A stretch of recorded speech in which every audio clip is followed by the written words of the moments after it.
You just read me. All right.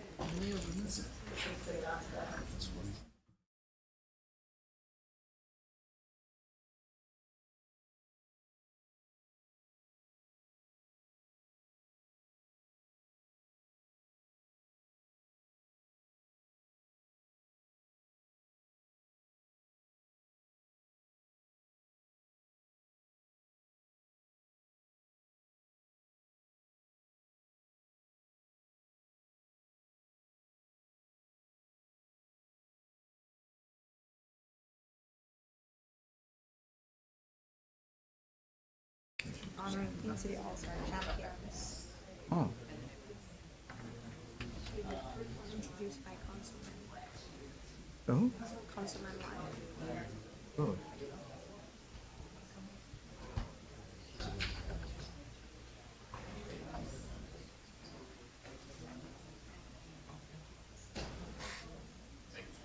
Do with this pen.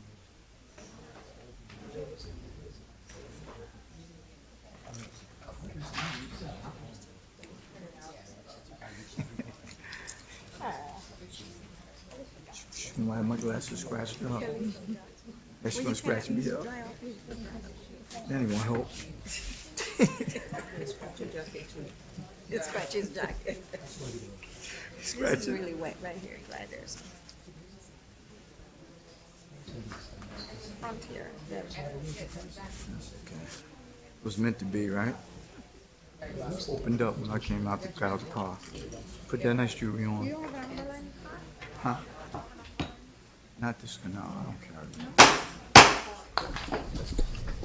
The notice requirement provided for the open public meeting law has been satisfied. Notice was properly given, said notice having been transmitted to the Courier News on Friday, January 6, 2023, as well as posting on the city website. Mr. Clerk, may I have a roll call, please? Council members Graham. Present. Councilman Good. Present. Councilman Hockaday. Present. Councilman McKenna. Present. Councilman Wyatt. Present. Vice President Briggs Jones. Present. Council President McCray. Present. We have all members present in a quorum. Please rise for the Pledge of Allegiance and remain standing for the invocation.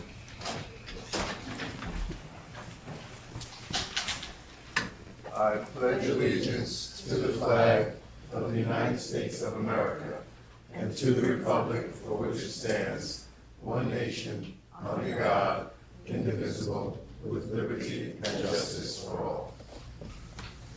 Remain standing. Humbly we ask God, the giver of peace and the lover of charity, to give the entire family of nations true agreement with his will, and to grant the light of his spirit on all those who work for justice and peace. Amen. Amen.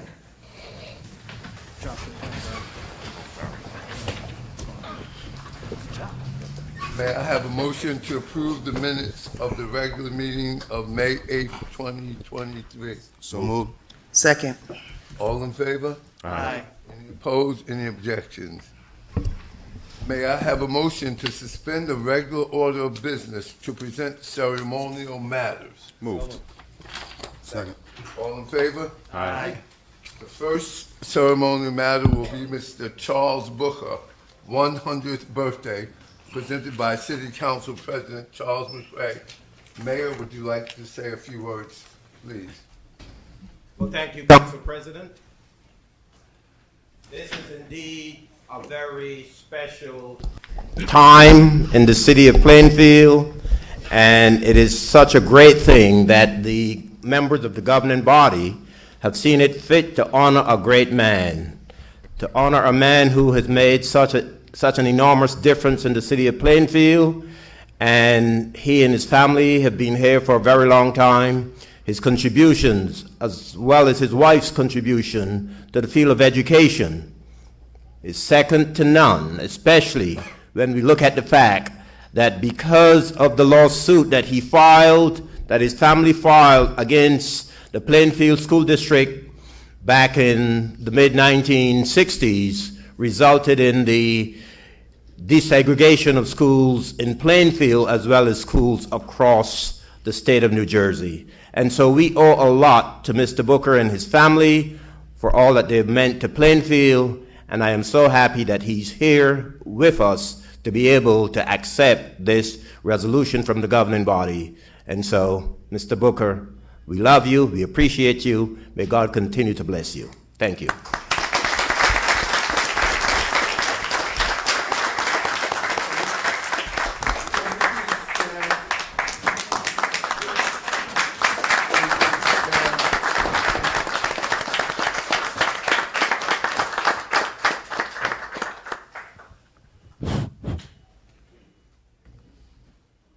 Mr. Booker, it gives me great honor and pleasure to be able to present you with this resolution from the City Council here at the great city of Plainfield.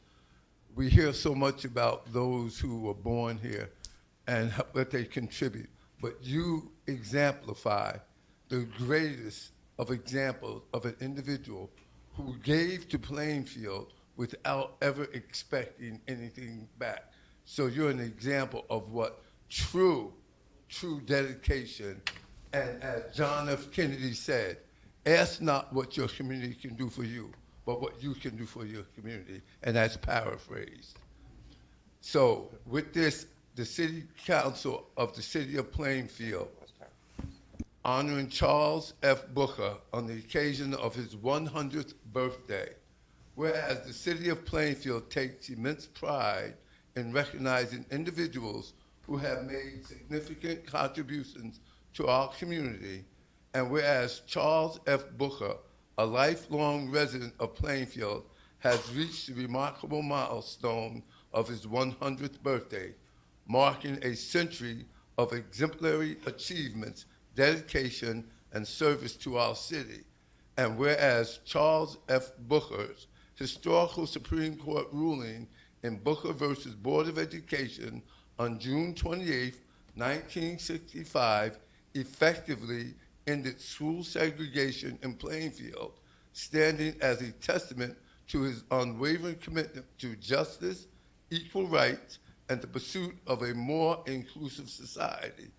And whereas Mr. Booker's courageous role as the lead plaintiff in the Booker versus the Board of Education court case brought attention to the inequities in the distribution of black students across Plainfield schools, igniting a movement for desegregation not only in our city, but also throughout the state of New Jersey.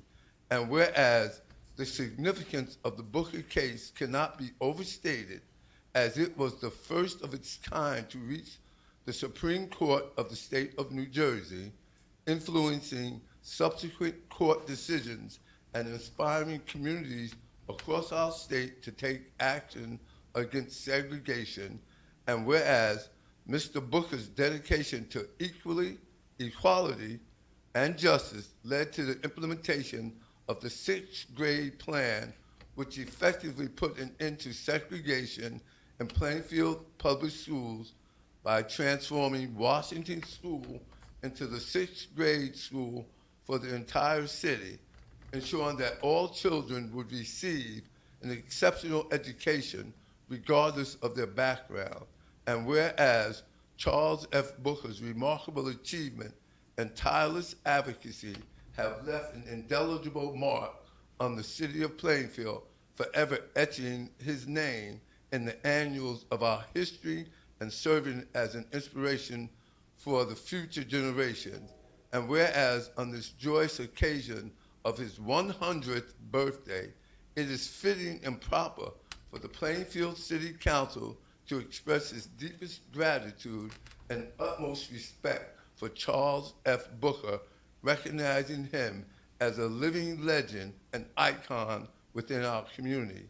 Now, therefore, it be resolved that the Plainfield City Council, on behalf of its residents and with great honor, extends its sincere congratulations and heartfelt appreciation to Charles F. Booker on the occasion of his 100th birthday.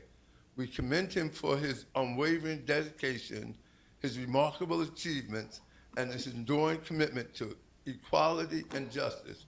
We celebrate his life, legacy, and we join together as a community to honor his living legend and icon.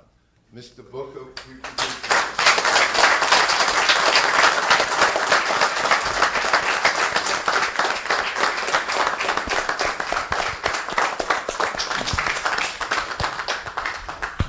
I thank you, Mr. President of the Council, as well as the mayor, and something that, well, I just is speechless, the school and whatnot, and the way Plainfield has responded to us. It's just speechless. I don't know what to say. I love you all. I love the city of Plainfield, and it was kind of rough growing up here sometime, but it has flourished out to this.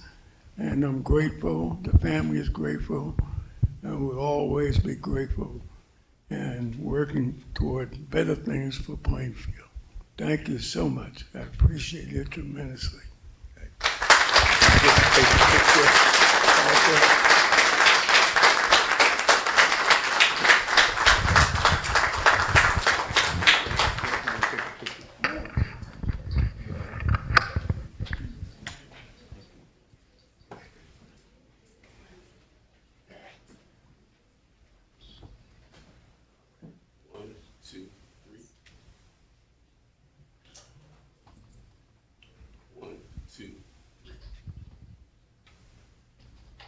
Get another round of applause.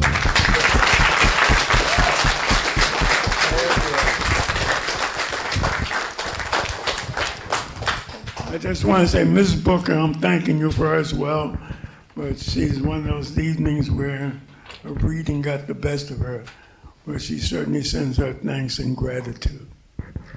And Mrs. Booker is 98 years old. Okay, thank you.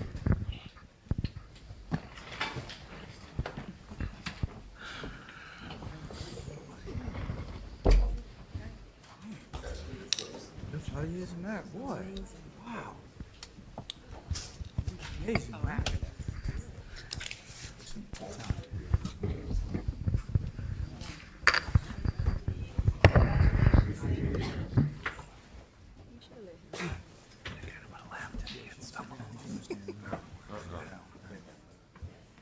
My mic is hot.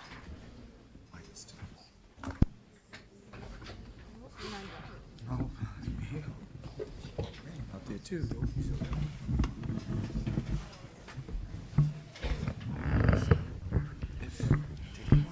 Good evening, everyone. I'm Council Vice President Terry Briggs Jones. I stand before you. I represent the 4th Ward. And I stand before you tonight because I want to recognize a wonderful group of people that is doing a fantastic job. First of all, this is Gun Violence Awareness Month. And so if you see everyone wearing orange or have a pen on, if you don't have a pen on, please get one. If not, please join us.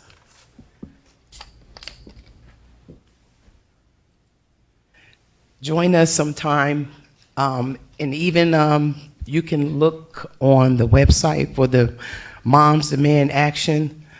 They have events going on across the world, and they're here to spread the news and also bring about awareness, gun violence awareness. But I just want to say real quick, I want to thank the mayor also as well, Mayor Matt, my colleagues, because when I came to him and I asked him about doing the march, which was last year, he had no problem with it, and so I want to thank you, Mayor Matt, for that. Also, the IT, they stood in the gap. Again, my colleagues, you came in, everyone that joined in the march, I just want to thank you all personally and publicly. I also want to thank Victor Webb also as well, because he was the person that was instrumental in letting me know about this group. When I brought the idea, he's like, wait a minute, I'm going to introduce you to some people and maybe we can make this happen. So I just want to also thank Victor Webb. So I want to thank Victor Webb, Kathleen Dolan, Patty Wilson Fisco, as well as the Moms Demand Action Group for making the first gun violence walk in Plainfield a success, and it was a success. It was truly heartfelt, meaningful, and let alone a success. The short-term goal, though, is to make this an annual event every year. So I'm looking forward to our next gun violence walk, which will definitely be in 2024. And so I'm letting you all know ahead of time. All right, so y'all got a year to prepare. And it's definitely going to be in June, because June is the month of gun violence walk. And you know, we want to make sure that we bring this nation and this world aware of what's going on with this gun violence. I'm actually a sister of a gun violence occurring with my brother. My brother was killed in '93. He was shot in the head. And so this is near and dear to me. So it means a lot, you know, for me to stand before you tonight and then to tell. And every time I think about it, I get kind of choked up. You know, my brother was killed at 29 years old. And so it was just something that was really, really near and dear to my heart. So with that being said, I'm going to present a proclamation to the Moms Demand Action. I'm going to ask you all to come up, please. I'm not going to read it through and through, but I did ask Ms. Dolan to come tonight to bring some stats to you and to just read something to you real quick, and then we're going to move forward with our meeting. Kathy Dolan. Thank you, Councilwoman Briggs Jones and the mayor and the whole Plainfield community for supporting our event last year. We had our event in Rahway this year, and it's not a competition, but the walk we had with your group last year was just amazing.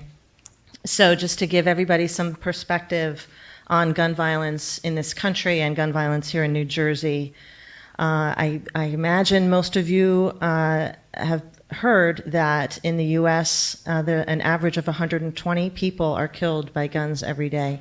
When I started with the Moms Group 4 years ago, that number was 95. It keeps going up. In an average year, 427 people die and 874 are wounded by guns in New Jersey. New Jersey has the third lowest rate of gun violence in the U.S. thanks to the strength of our gun safety laws. The cost of gun violence. New Jersey has the third lowest societal cost of gun violence in the U.S. at $594 per resident each year. Gun deaths and injuries cost New Jersey $5.3 billion each year, of which about $170 million is paid for by taxpayers. In New Jersey, 43% of gun deaths are suicides and 55% are homicides. Can you hold that for me? Yeah. This is compared to 57% and 40% respectively, nationally. What else do I want to say? Okay.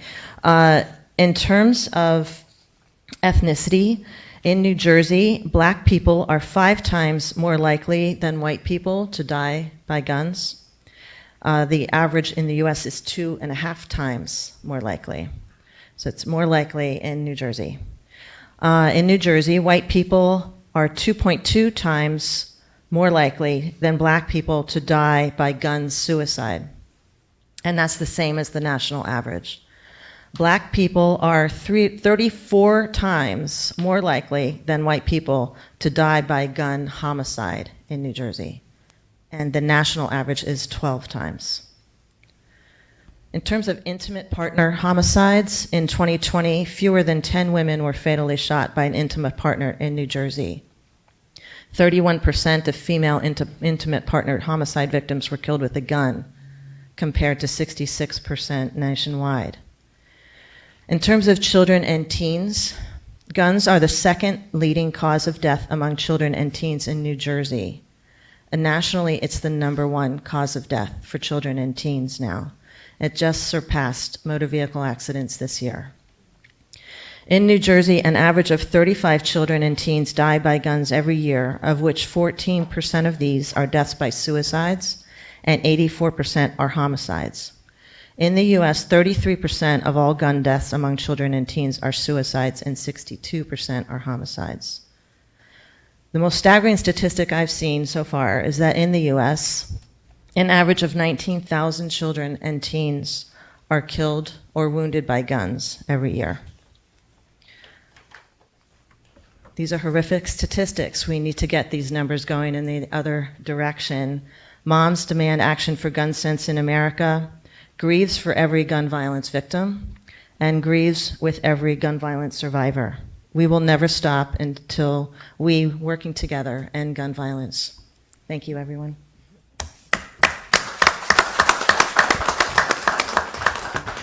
So I present this resolution to you, proclamation, honoring Moms Demand Action, their work in the city of Plainfield and across the nation. Thank you, Kathy. Thank you, Councilwoman.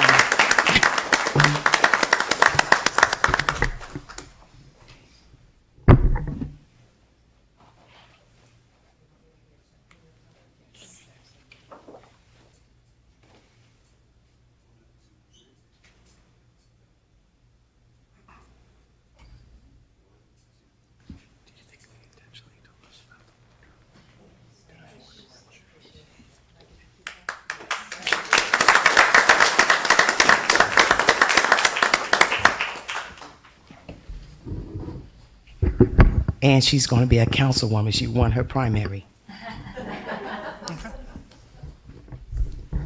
What town?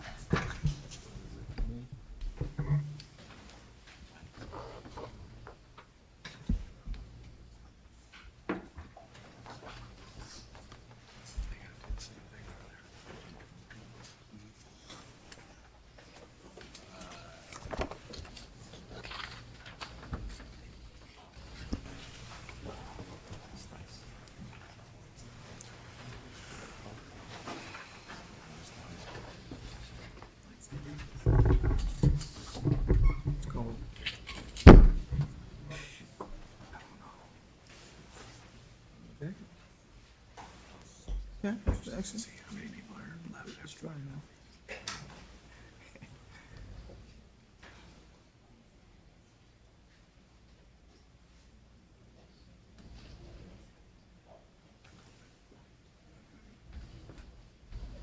All right, I'm gonna need y'all to give them a round of applause as they walk in.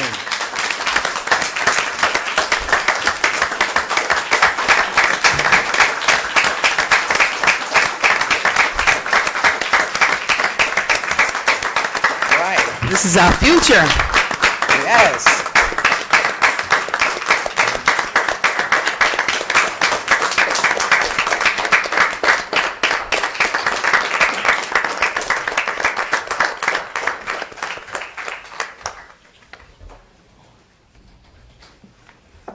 All right, good evening, everyone. All right, so let's do this one more time. These are champions, our youth right here, our future, right here from the city of Plainfield, the 8U and the 10U team from the Queen City All-Stars. So let's just give them one more round of applause.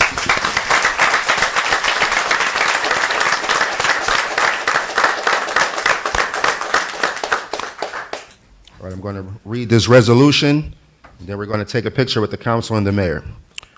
All right. The Plainfield Municipal Council hereby issues this resolution, honoring the Queen City All-Star champions.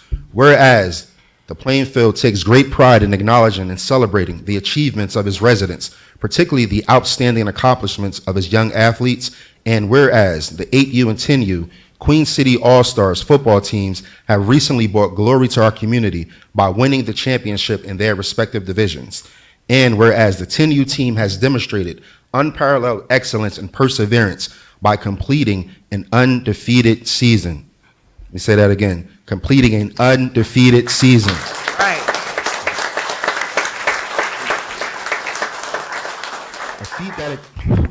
A feat that exemplifies their dedication, skill, and commitment to the sport of football. And the remarkable achievements of the Queen City All-Stars football teams highlight the power of unity and community support. underscoring the significance of local collaboration, mentorship, and encouragement in nurturing the talent of our youth athletes.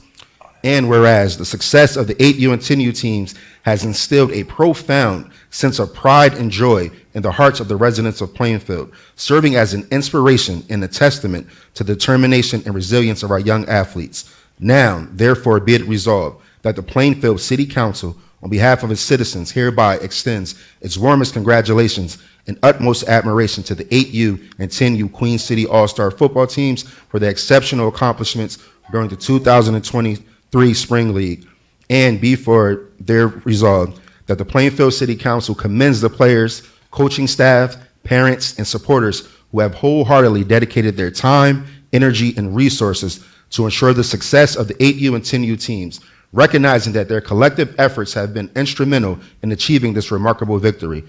And be it further resolved that the Plainfield City Council expresses gratitude to the families, friends, and fans whose unwavering support and encouragement have played a vital role in motivating the 8U and 10U Queen City All-Stars football teams, fostering a true sense of community and camaraderie. And, this is the last one, be it further resolved that this resolution be entered into the official record of the Plainfield City Council and a copy be presented to the 8U and 10U Queen City All-Stars football team as a symbol of the city's deep pride in their remarkable achievements and a source of inspiration to the future generations of athletes here in Plainfield.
I think the mayor whispered that he was going to throw a party for you guys. You don't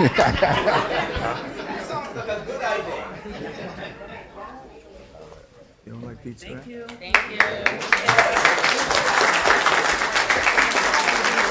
It's that, but they don't like pizza. Make it eat simple.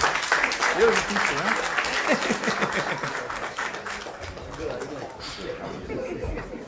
All right, thank you.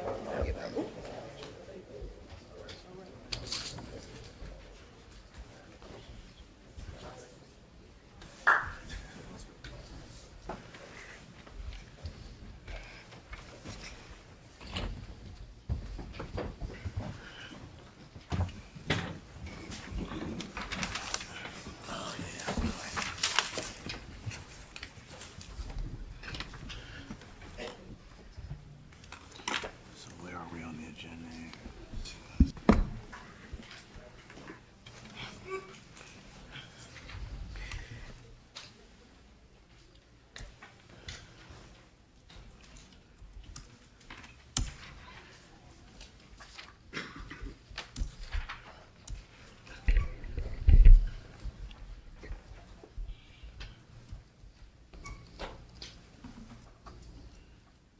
The City Council 2023 budget schedule has been distributed to the council and uploaded into the agenda portal.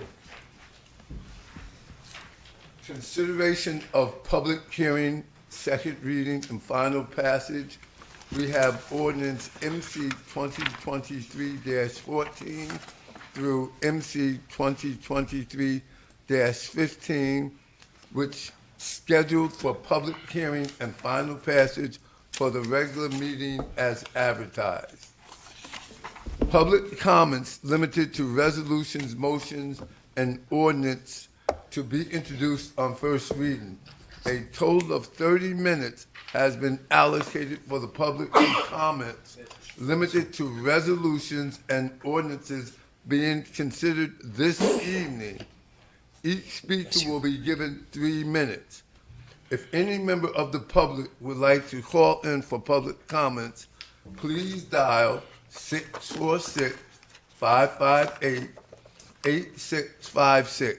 Enter the meeting ID 938-3643-9534. Dial *9 to raise and lower your hand. This information can be found on the city website as well as the YouTube channel. The floor is now open.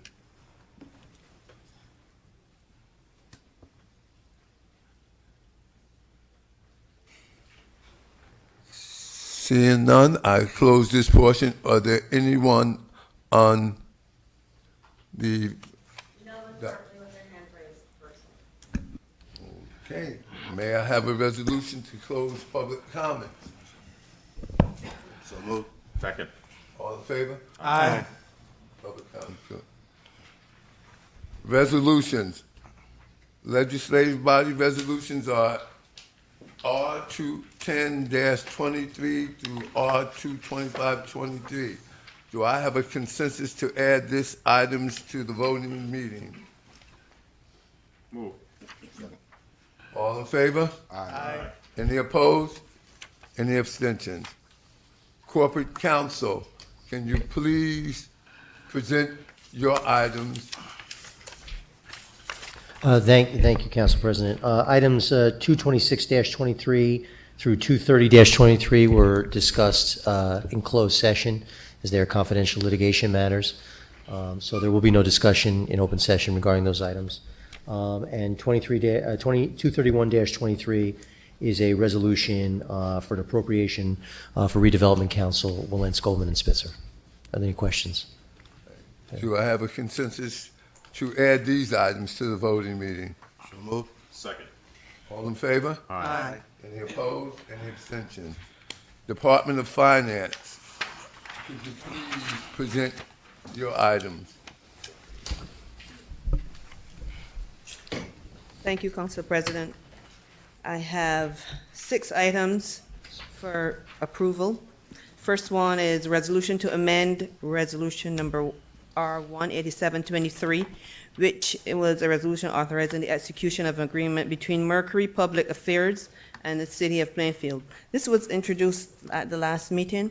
The change here is that this, the last meeting, the date was until May. This has been adjusted through the end of December of this year, and that's the only change to the resolution. Resolution number R233-23, resolution authorizing the adoption of the current fund budget for, this will take us from January through September, and this is because the 2023 budget will be introduced today. It's not yet adopted, so we still need to provide for the next 3 months. Resolution number R234-23, resolution introducing the 2023 municipal budget in the amount of $101,316,213.96. The parking utility budget in the amount of $913,048, and the sewer and solid waste utility budget in the amount of $22,782,824. $782,824. And I would like to give a few highlights on that before I move on to the other items. The salaries and wages are up because of contractual increases, both for the unions that have settled and anticipated numbers for those that have not settled. Also because of some additional staffing in the police department. Other expenses, although the expenses show a downward trend, there are some unusual and challenging circumstances, such as there were savings mandated from the mayor. Most departments came up with a 10% reduction in OE.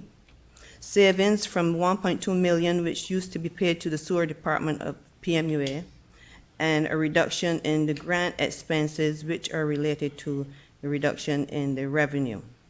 And these savings were offset by the unprecedented 22% increase in health insurance to the tune of over $2 million, and also the increase in other insurance premiums to the tune of $1.5 million.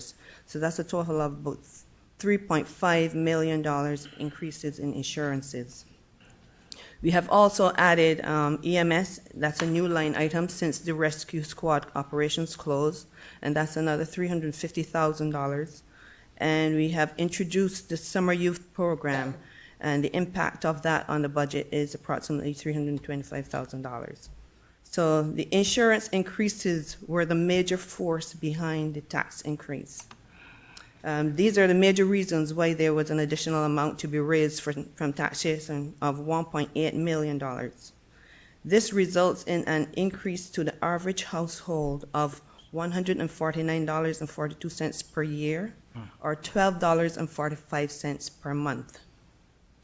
The administration really appreciates your patience with this delayed introduction of the budget. The finance team was working diligently to cover these costs and not pass them on to the ratepayers. And I'll continue with the other resolutions.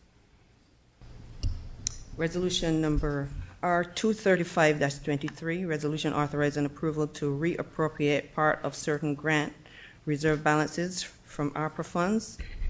And resolution number R236-23, resolution authorizing approval to cancel the taxes in amount of $31,344.52 due to 100% disabled veteran exemption. And the last one, resolution number R237-23, resolution authorizing refund of overpaid taxes totaling $6,559.96 on 3 properties. Are there any questions? Councilman Holiday?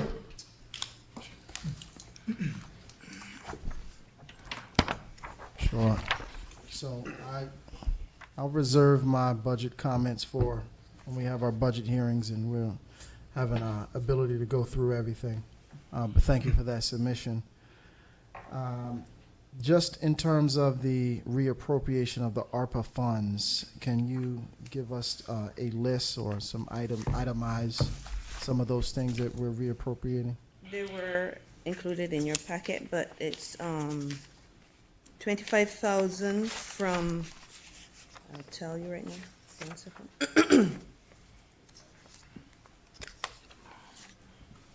$25,000 from the Business Relief Fund. It's been reappropriated to the House Music Festival, and $110,400 from hazardous duty pay is being reappropriated to fire PPE. And that's only 2 line items. Thank you. Nothing further. Mr. White? Yes. I know we'll take a deeper dive into the budget later, but just a few questions on R233-23. I know that we did mention EMS, that was a new line item that we had to take on, but I do recall that we were talking about a grant through the county. Just wanted to know, get an update on that, because I know that was supposed to offset some of the cost. I could speak to that. Okay. So the $200,000 grant that we are looking to get is the LEAP grant, and that would cover the cost of our shared service with the county. $350 is to cover the JFK contract that was approved, I think, 2 meetings ago. Okay, so we're still So applying. it's really a $550 number, 550, okay. but $200 we're looking to get offset by the LEAP grant, so we didn't put it in there. Okay. The other question I had was, I know that the city resolved PMUA, and it was supposed to be for cost savings, so did we see some of those savings when doing the budget? We did. You did. The sewer actually contributed $3 million to surplus, and we anticipate that going forward, the sewer and solid waste department will be able to contribute. I don't know if to the tune of $3 million, because that was an accumulation over the years. But on an annual basis, I anticipate that that department will be able to contribute. Okay, all right, thank you, and I'll save the rest of the questions for the hearing. Okay. Mr. McKenna? Yes, I'm curious about the savings from solid waste and sewer, because if they're contributing, that's coming from taxpayers' fees, so it's not really a savings to the taxpayer. What do you mean it's coming from taxpayers? Well, if there was a surplus, then that's coming out of charging ratepayers, right, which are citizens? Well, taxes, we collect the taxes and that comes from the citizens. So that's where most of our revenue comes from. 'Cause Taxes. when we talk about we are the City, we. the city. Okay, so the taxpayers didn't see a savings. There, Well, no. they did see a savings, right? Because The we did the taxpayers- sewer, we did do Right. that They get a water. 5% rebate Yeah. Well, earlier that this was year. a short-term rebate. It's for this year, and then on an ongoing basis, the mayor will determine if it continues. And But is, for the first 6 months of operation, they were given a 5% rebate. that's big after what they pay. Is there, in the budget process, will there be a rate discussion regarding solid waste? The rate table? The local finance board asked. You can let us know what questions you have, but the rates were just adjusted the resolutions were presented at the meetings last month or the We meeting before? didn't do an adjusted rate for solid waste. That, the mayor said that that would be forthcoming when it was ready. There was a rate The adjustment. the PMUA rates were going to be discussed. The local finance board made it, you know. You're part talking of- about the collection rates. The collection rates won't be in the budget discussion, but you could bring it up when they are, when we have the CBAC meeting that covers that utility. Perfect, thank you. Any further questions? No, I'm good, thank you. Councilman Graham? Yes, for 236-23, how many properties is that? The list is also attached to your resolution. I think it's about 6 or 7. And is this cancellation, I guess, the taxes get canceled for the remainder of the year? And if the And go prop, forward, if they're 100% veterans. right, and if the property should sell before the year is out, then what happens? Because the new owner probably wouldn't be eligible to have their taxes canceled. If the new owner is not 100% veteran. Right. Then it goes back to regular taxes. Okay, all right, thank you. You're welcome. Councilman Good? Director, thank you for that presentation. I believe the questions that I did have, I took advantage of the opportunity prior to the meeting of asking them. However, I may have some down the road, but thank you so much. You're welcome. Madam Vice President? No questions. I'm good. Do I have consensus to add these to the voting meeting? Mr. President? I'm sorry, I have one more question I forgot to ask, if I may. Okay. So about the budget, so the unions, all of the unions settled the contracts? 2 unions settled last year. 1 union has an arbitration decision that came out last week, and I should have that on the agenda for you next month. And then we have anticipated amounts that will be settled for in this budget.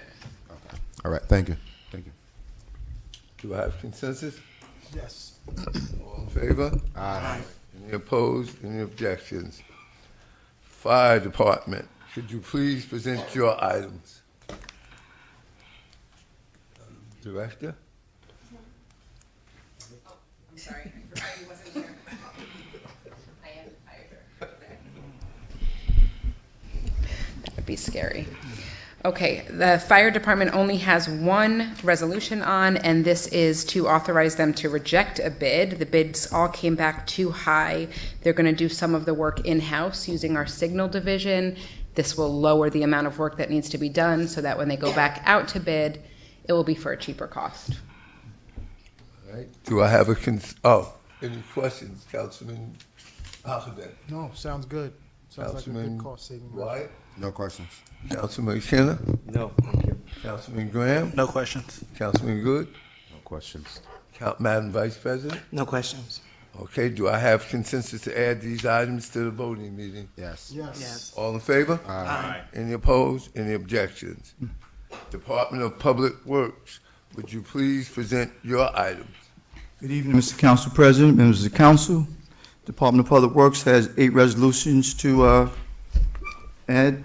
Resolution R239-23, resolution authorizing the award of a contract to Messicola Excavating Company for the Rushmore Recreation Complex Aquatics Area Demolition Project in amount not to exceed $149,000. That's for the demolition of the pools and all the different types of equipment in that vicinity. Resolution R240-23 is authorizing purchase of 3 new 2023 Ford F-250 pickups with snow packages under state contract in a total amount of $188,472. Resolution 241-23, resolution authorizing the purchase of 2 new 2023 crane carriers. These are garbage trucks, 24 cubic yards with body, in the total amount of $1,098,782. And that's under the Sourcewell Co-op without public bidding. Resolution 242-23, resolution authorizing purchase of 3 new 2024 Mag 48-foot walk-in floor trailers. This is for our haul disposal waste from the transfer station. This is under the Sourcewell contract under the co-op. Okay, this the company is Northeast Great Dane. Resolution 243-23, resolution authorizing the purchase of 2 new 2023 crane carriers, crew cabs with McNeilus 28 cubic yards. These are garbage trucks, and total amount, this is 2 trucks from Air Brake, $707,962.38. Resolution 244-23, resolution authorizing the purchase of 1 new 2023 John Deere loader under Sourcewell. This is under the co-op without public bidding, for $271,887. Resolution 245, resolution authorizing the purchase of 2 new 2025 Mack Pinnacle tractors that pulls the trailers under the co-op with Sourcewell from Gabriel Truck Sales, the total amount not to exceed $349,529.82. And resolution 246-23, resolution authorizes lien placement, clean and lien of 16 properties totaling $13,152.74. Have any questions? Councilman Holiday. Yes. First, R239-23, I see more progress, work, at least contractually, at least in terms of the Rushmore Recreational Complex. I'm really excited about that project there in the 4th Ward, really giving us more beauty, more opportunities for children in the community to congregate and enjoy Plainfield. So I love to see that. Can you just remind me, when is it actually being shut down, the park? Or is it just a part of the park that is inaccessible? What's that timeline? Well, that area, just a quick question. We're looking within the next 2 to 3 weeks to start the demolition so we can move the project forward. So to answer your question, that area will be shut down probably during that time. Will it be the entire park or just the part where you're? Well, I think we're going to look at that from a safety standpoint. More than likely, based on what needs to be done, because the area they have to cover, we may want to eventually be in the entire park for the amount of equipment that'll be needed to do what we need to do. Just keep me in the loop with that. I know that, there's different organizations that, and, there's a lot of activity at the park, so I just want to keep the community apprised as to whether there'll be availability in that park. Regarding the other resolutions, I see we are, making sure we have all the, all the infrastructure, vehicles and so forth in order to do a good job with the city and keep it clean.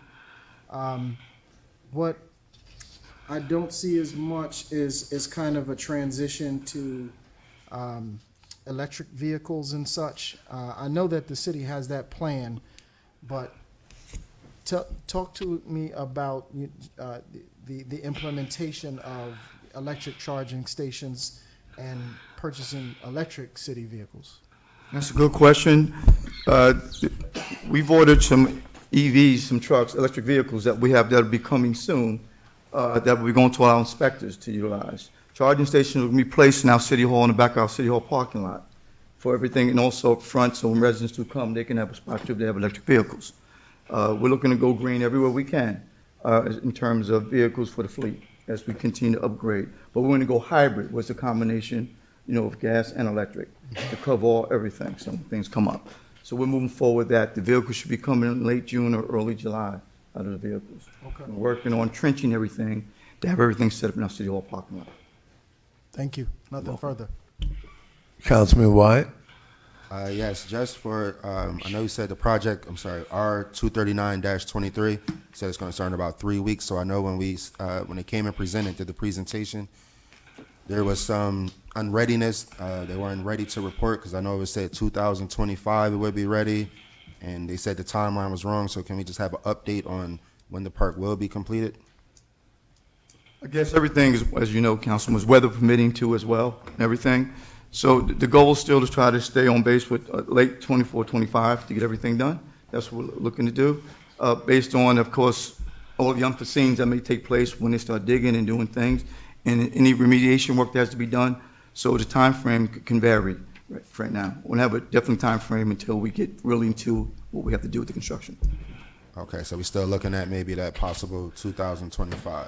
Correct. It's the same time frame that I had emailed out following that right prior to last council meeting, I think. So they're going to start demolishing in 2 weeks. It'll take them through the summer.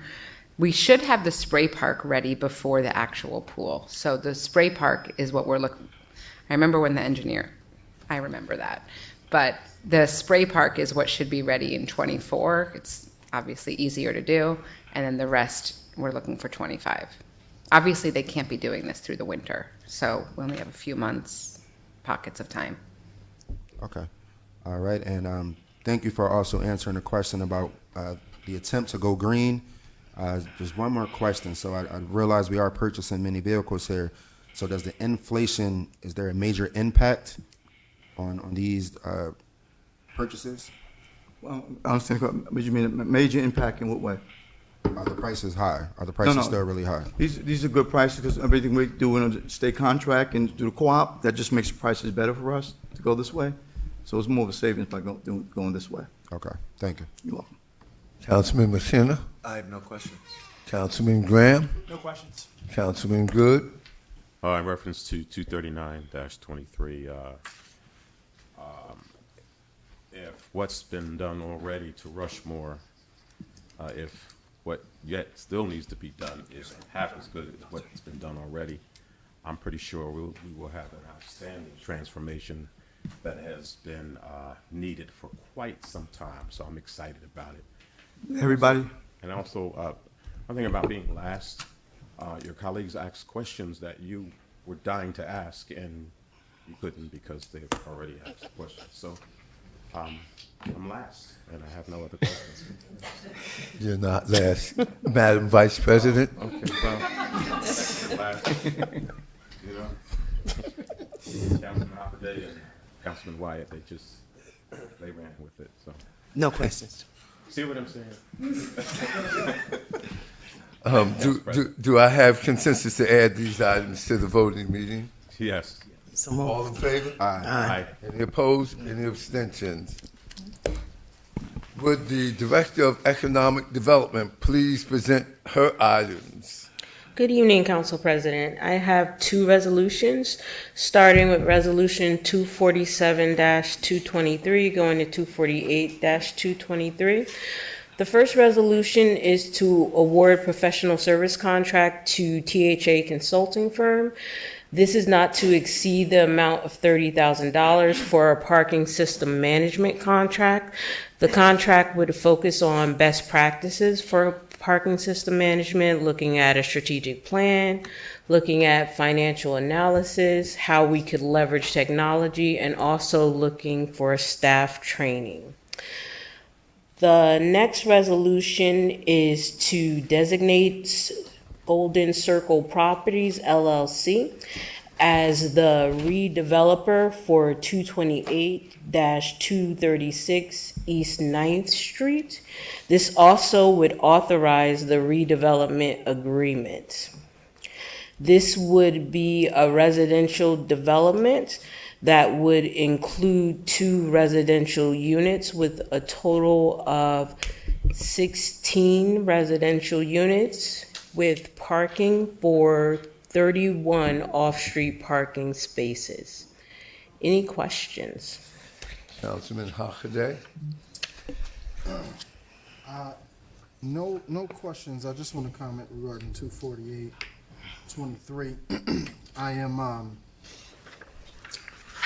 happy that you're almost doubling the parking over there.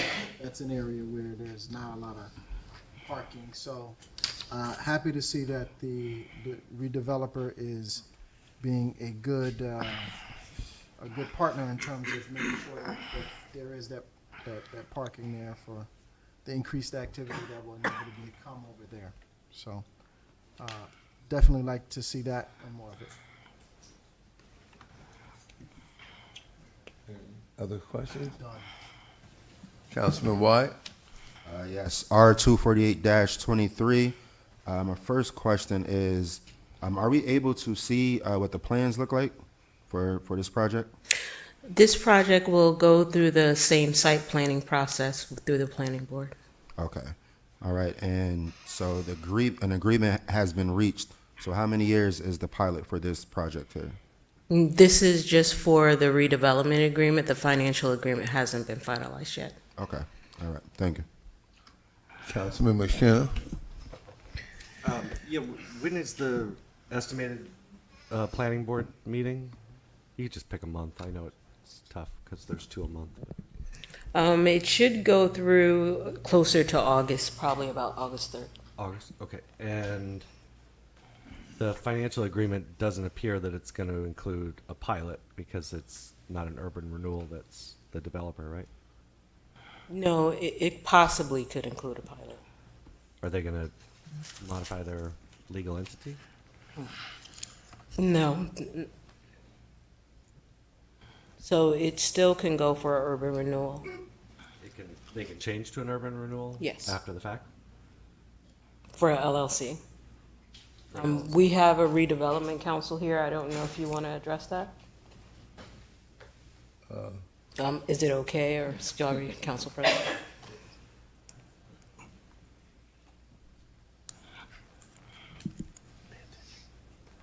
Good evening, Council. Tiana Cafoni from McManaman, Scotland and Bauman. Yes, they can amend their LLC to be an urban renewal entity if they enter into a financial agreement. That's very common.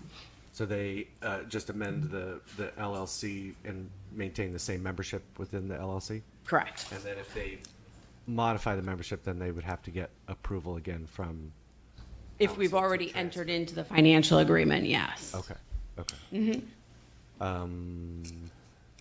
That's it. Thank you. Thank you. Councilman Graham? Yes, for the THA consulting, can you just, if you know, just name some of the other towns that this consulting company has done work in? Sure, New Brunswick, Jersey City, Red Bank. Okay, that's what I want to know. Thank you. Councilman Good? No questions, Council President. Madam Vice President? No questions.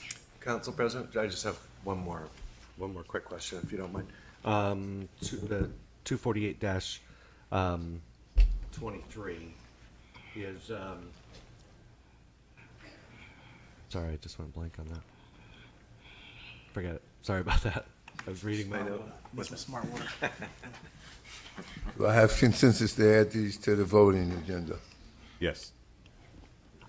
All in favor? Aye. Any opposed? Opposed. Okay. One opposed. 248-23. 248-23.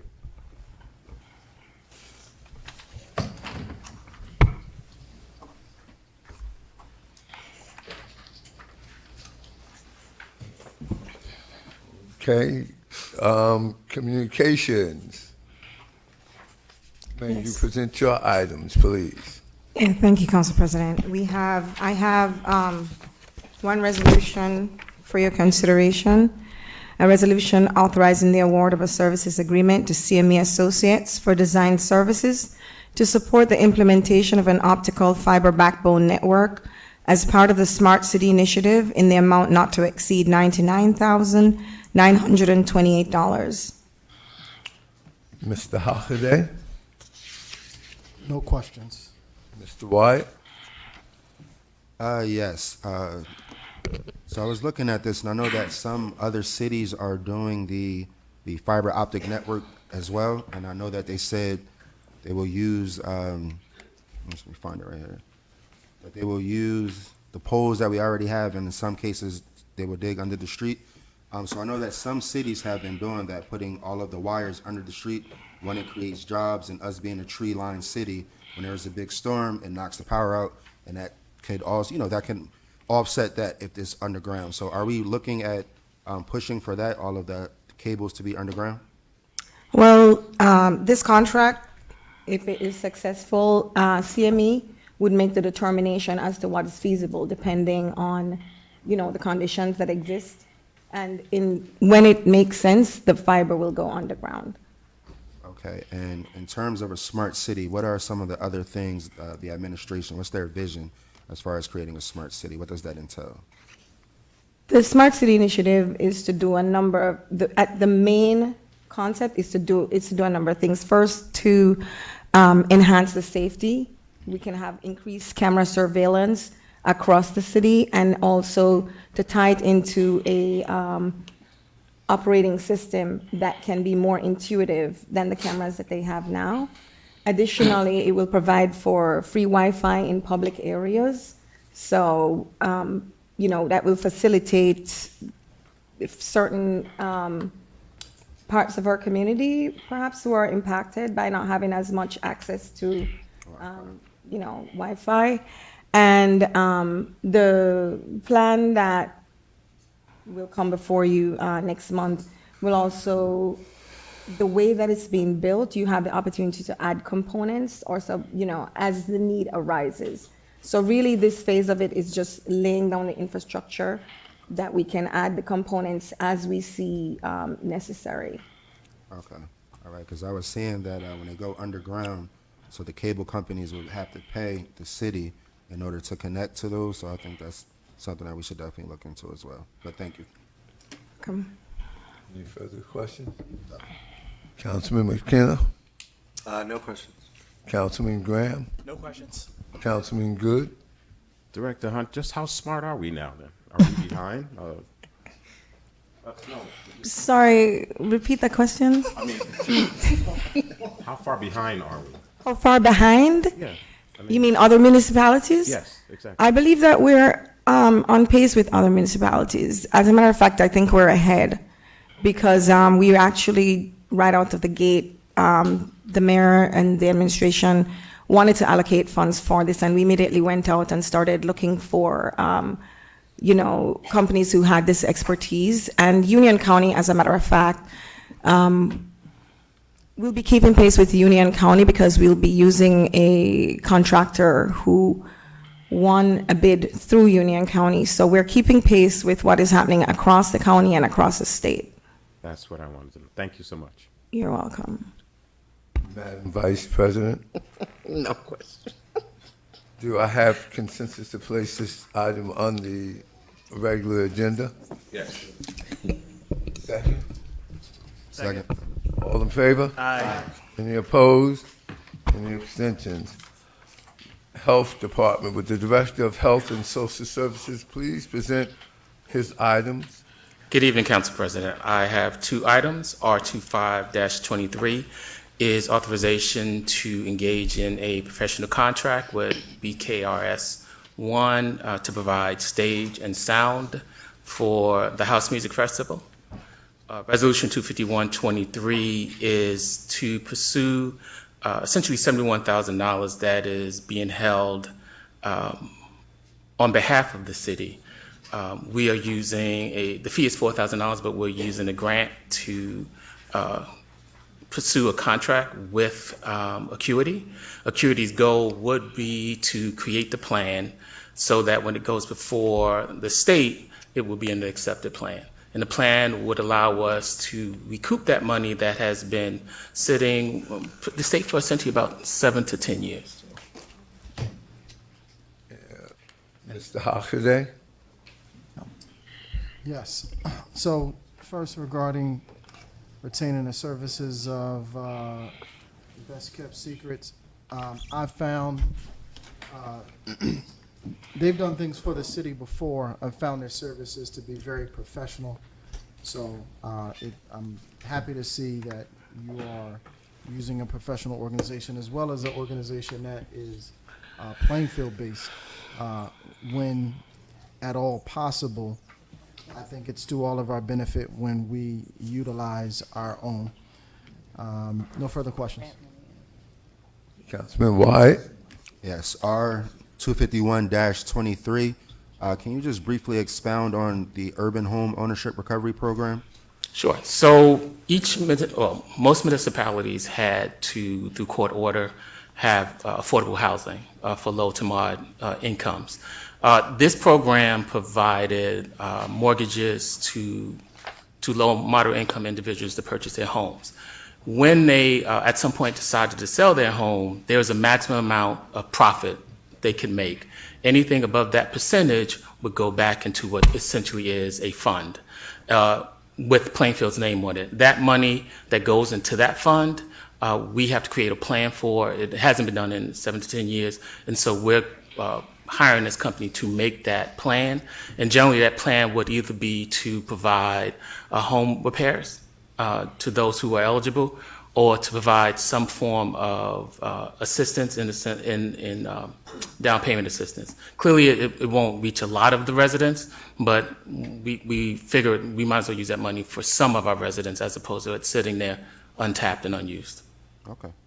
All right, no, that's, thank you for that information. And I was asking because I was reading, I believe it's the city of Newark, they were doing a pilot program, making sure that people on low income in Section 8, making sure that they are able to get mortgages and houses. So I just wanted to make sure that we keep an eye on that, and hopefully that's something that we can bring to the city of Plainfield. Thank you. Councilman McKenna? No questions. Councilman Graham? No questions. Councilman Good? No questions. Madam Vice President? No questions. Do I have a consensus to place this or resolutions on the regular agenda? Yes. All in favor? Any opposed? Anything? Would the business administrator please present the ordinance listed on first reading, MC 2023-16 through MC 2023-23? Yes, sir. We have quite a few ordinances for first reading tonight. The first ordinance that we have is related to a transfer of membership of a redevelopment, and this is for 112 to 118 North Ave, and for adding members to their redevelopment entity.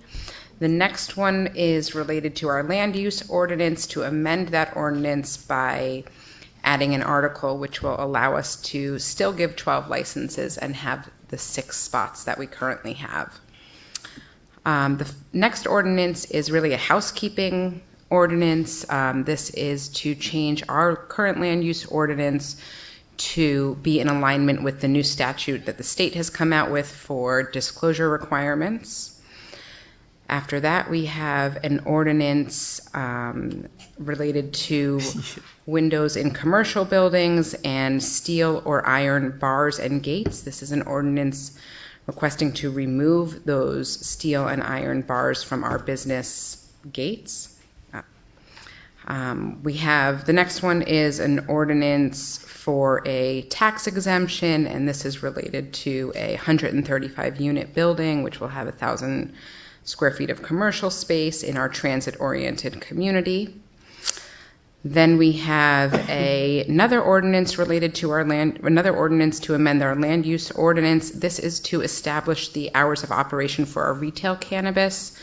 It's going to be 8 a.m. to 9 p.m. Monday through Saturday, and Sundays 1 p.m. to 9 p.m. And we are also looking in this ordinance to add one more retail license to move that from 7 to 8.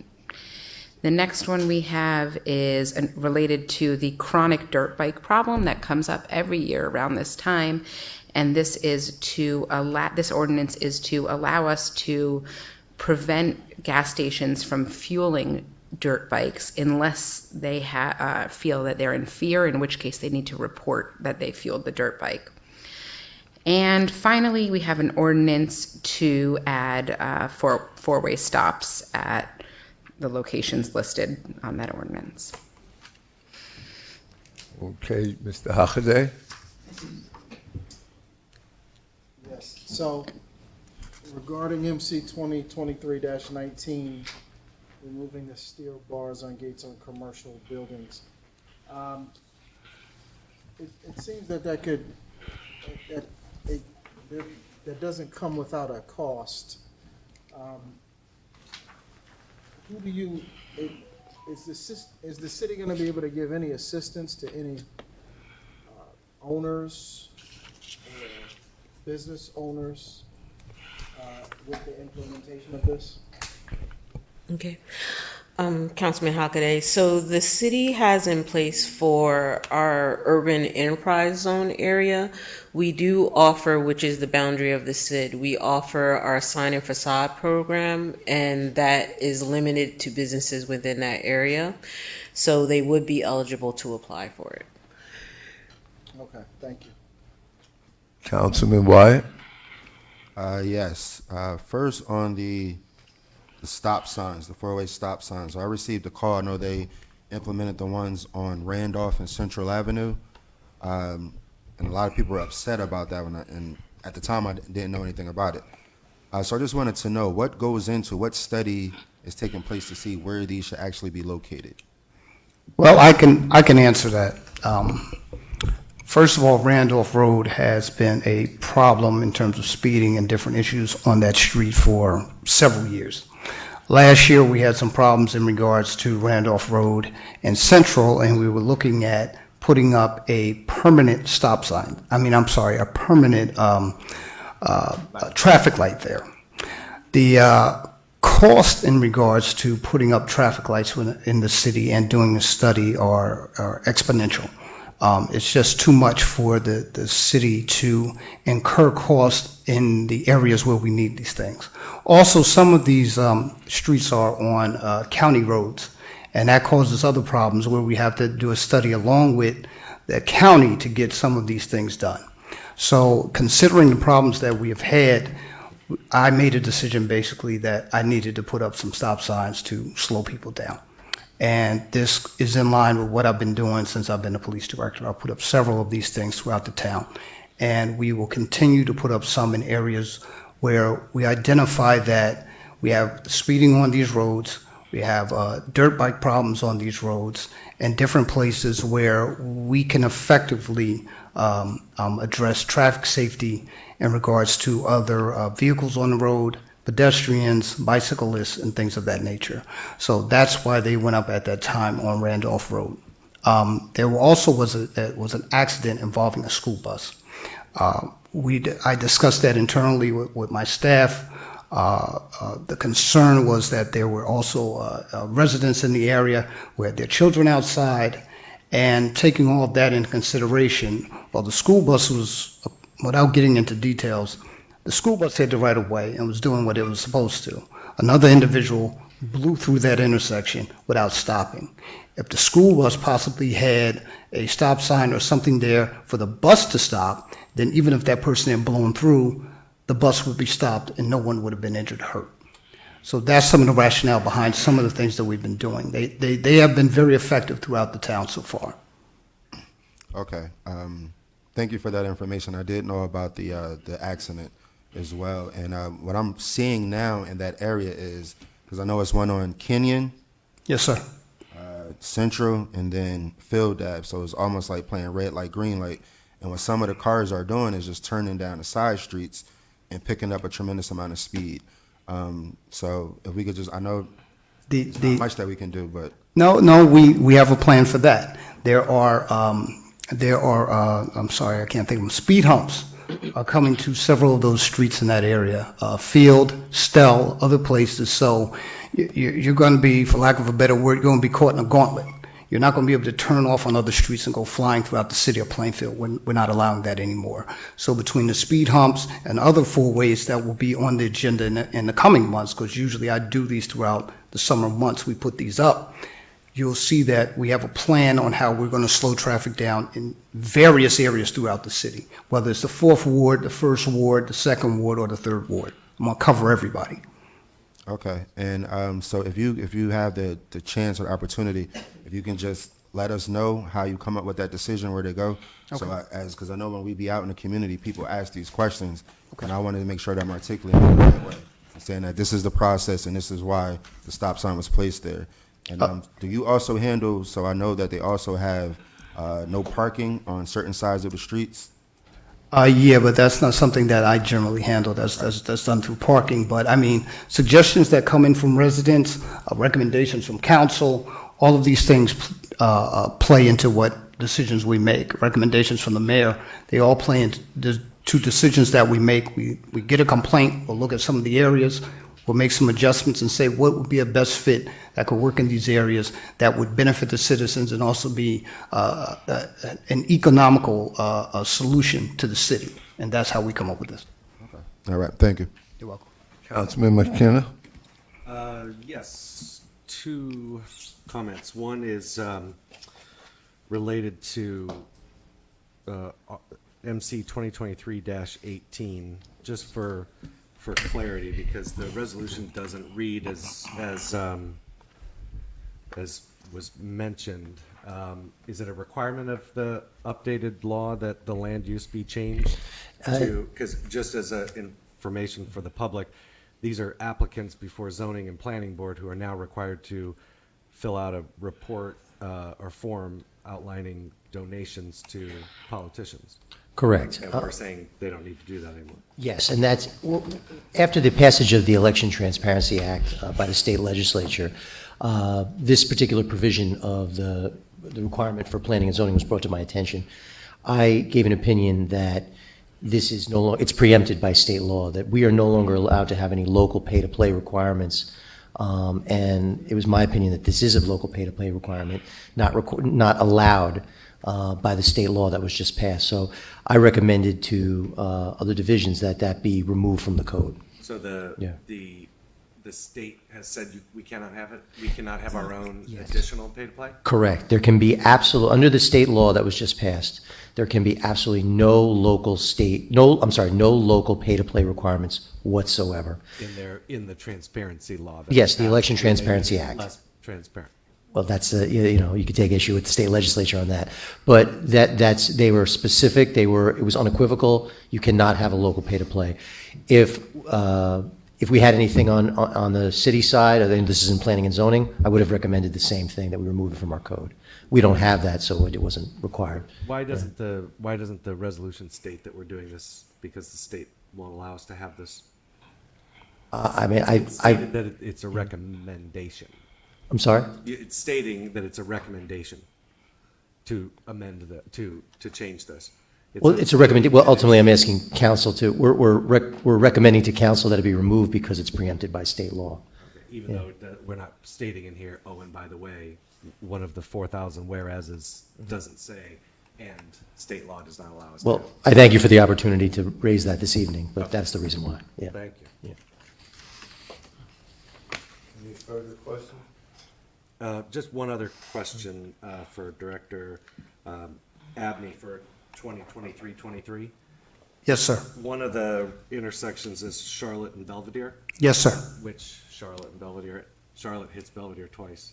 The first one that comes right off of Woodland Avenue. Okay, thank you. Mr. Graham? Yes.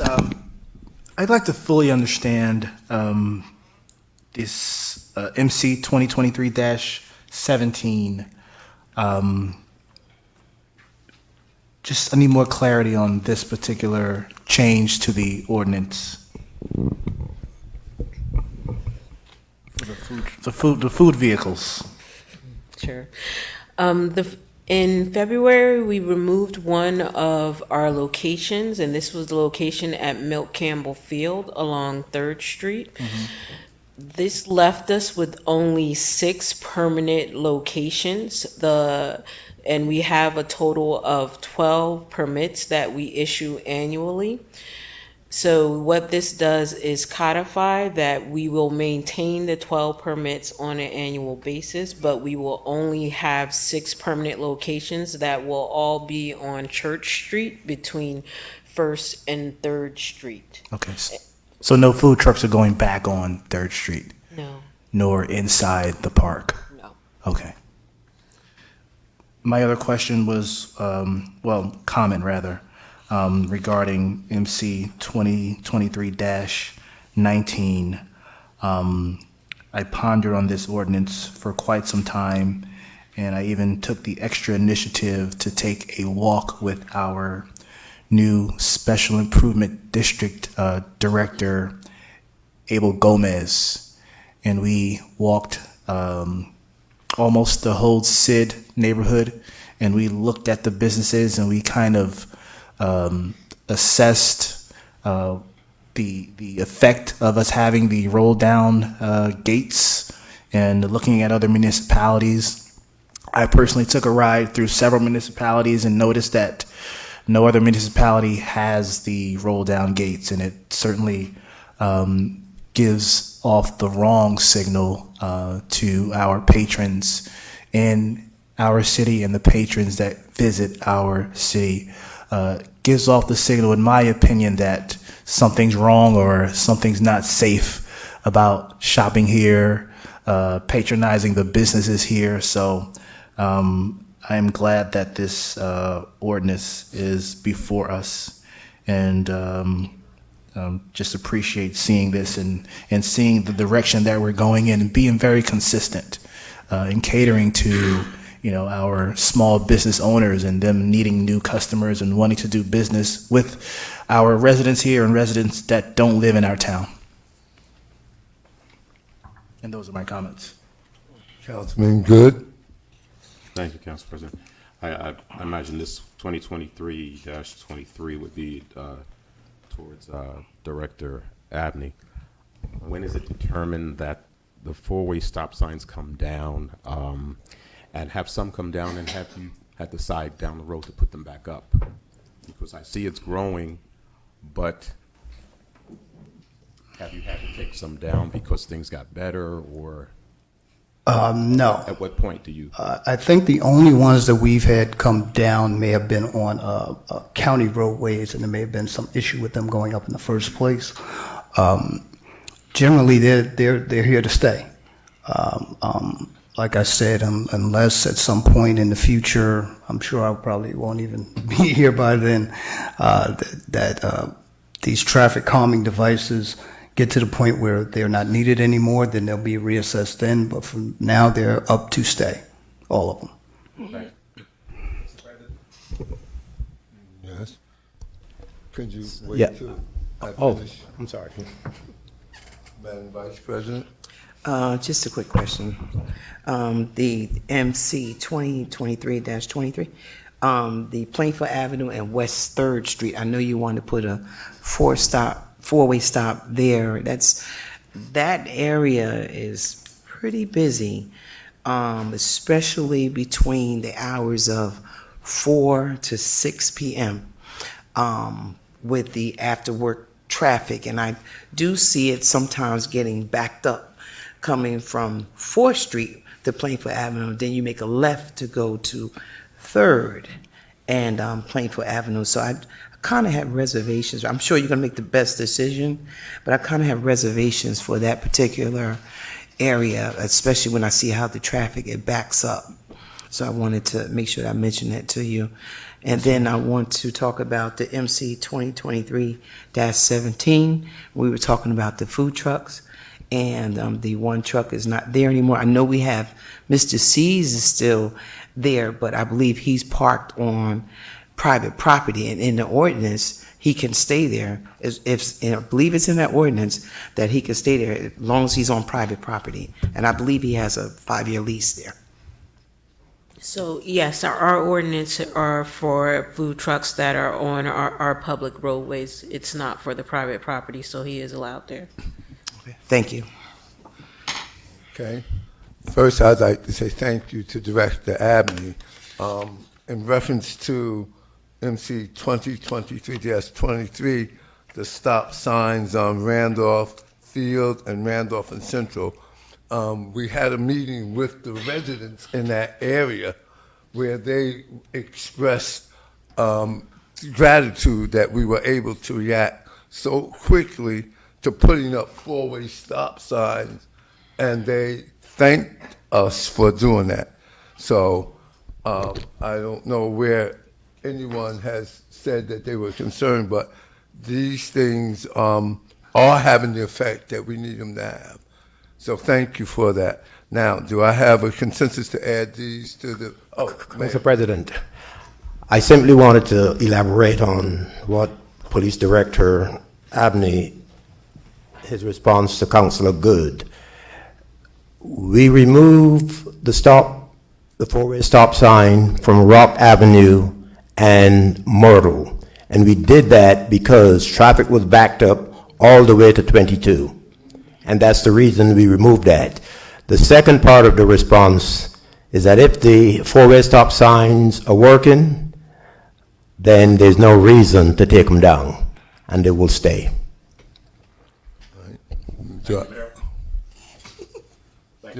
Do I have a consensus to add these to the the voting meeting?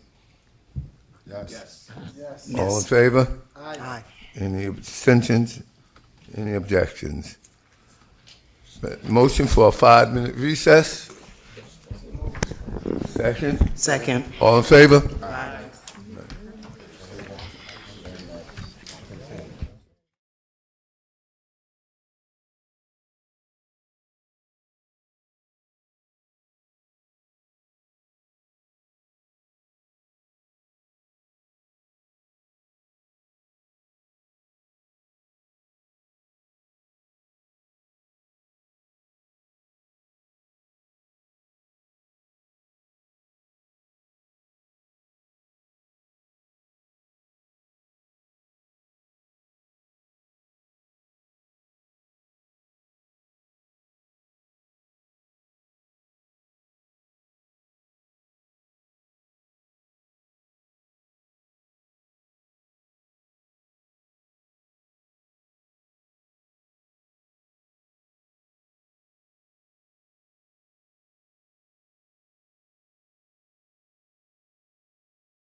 o'clock.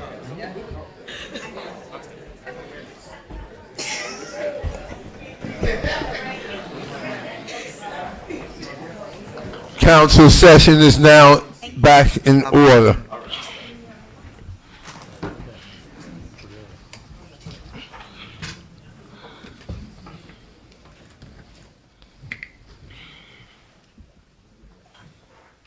May I have a motion to return? So moved. All in favor? Aye. Any opposed?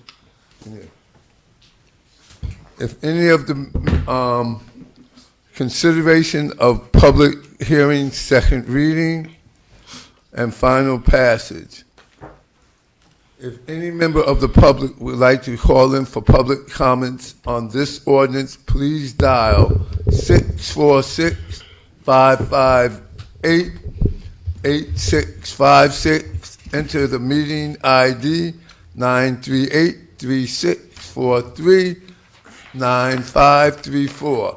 Dial *9 to raise and lower your hand. This information can be found on the city website as well as on the YouTube channel. Please, Mr. Clerk, please read MC 2023-14 by title and further certify that the ordinance has complied with all statutory publication requirements. MC 2023-14 is an ordinance of the City of Plainfield in the County of Union authorizing a First Amendment to the financial agreement with 115 through 157 East 2nd Street Urban Renewal, LLC, with respect to certain property identified as Block 316, lots 22 through 24 on the official tax map of the city. It is hereby certified that notice of a public hearing on this ordinance was published in the Courier News on May 14th, 2023. The floor is now open to any member of the public who would like to speak on this ordinance.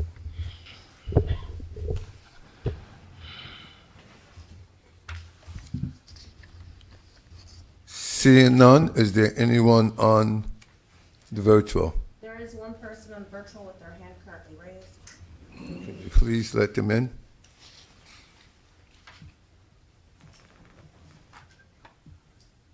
I have allowed them to speak. Person, phone number ending in 828. You can speak regarding this ordinance only.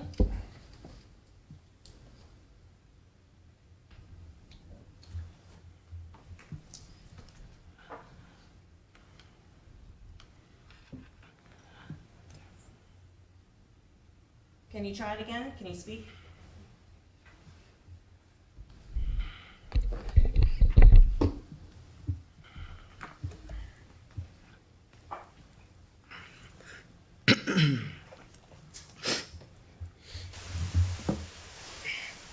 Don't hear anyone? Can you try again? I tried it. Yeah, I'm not picking up the person. Okay. Hello, are you able to hear me? Yep. We hear you. You can continue speaking. Are you able to hear me? Yes. Hello? Speak, please. You're able? I don't know if I raised my hand at the right time. I'm waiting to speak during the general public comment section. Speaker's out of order, Councilman. No, that comes later. May I have a motion to close the public hearing on this ordinance? Move. Second. All in favor? Aye. May I have a motion to adopt this ordinance on second reading and final passage, and if adopted, the ordinance shall be published as required by law? Moved. Seconded. Mr. Clerk, may I have a roll call? Council members Graham? Yes. Good? Yes. Hockaday? Yes. McKenna? No. Wyatt? No. Vice President Briggs Jones? No. Council President McCray? Yes. 4 in favor, 3 opposed. Ordinance has been adopted on second reading and final passage. Mr. Clerk, please read MC 2023-15 by title and further certify that the ordinance has complied with all statutory publications requirements. MC 2023-15 is an ordinance to amend Chapter 17, the Land Use Ordinance of the City of Plainfield by amending Section 17:13-6, List of Property Owners. It is hereby certified that notice of a public hearing on this ordinance was published in the Courier News on May 14th, 2023. The floor is now open to any member of the public who would like to speak on this ordinance.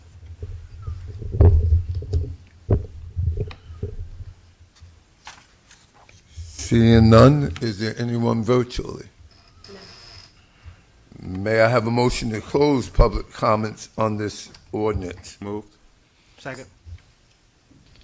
May I have a motion to adopt this ordinance on second reading? So moved. Seconded. Mr. Clerk, may I have a roll call? Council members Graham. Yes. Good. Yes. Hockaday. Yes. McKenna. Yes. Wyatt. Yes. Vice President Briggs Jones. Yes. Council President McCray. Yes. That is unanimous. This ordinance has been adopted on second reading and final passage. Public comments limited to resolutions, motions, and ordinance to be introduced on first reading. A total of 30 minutes has been allocated for the public comments limited to resolutions and ordinance being considered this evening. Each speaker will be given 3 minutes. If any member of the public would like to call in for public comments, please dial 646-558-8656. Enter the meeting ID 938-3643-9534. Dial *9 to raise and lower your hand. This information can be found on the city website as well as the YouTube channel. The floor is now open.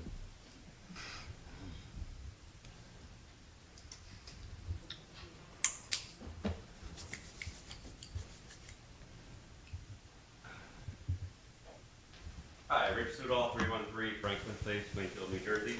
I just comment on MC 2023-23.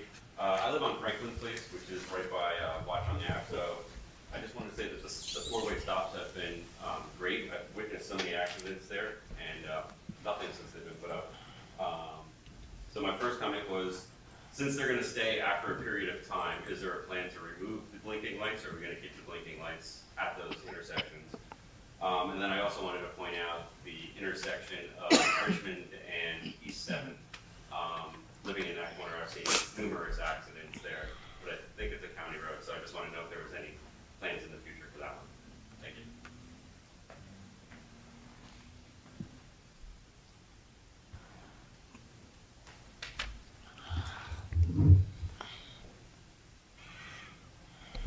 Gail Jones, I have a question about the stop signs on Field, because you said that you consulted people in our neighborhood and you live on Stout, and that's a raceway now. So is there going to be, how soon is the speed bump going to be put in, and where is the speed bump?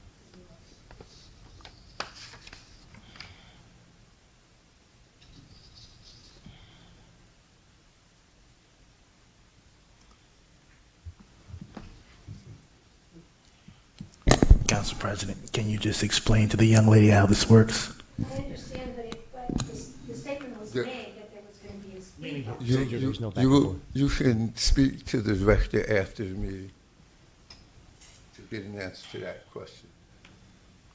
But don't we going to be asked or consulted about it, because you said that they went to people, saw people on Fields where you put a stop sign on Randolph and Field.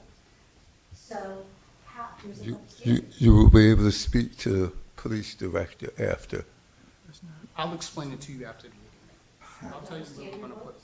No, it's not a double standard. I'm just going to tell you where they'll go and different things like that, so we'll answer your questions. But it's public record. Okay.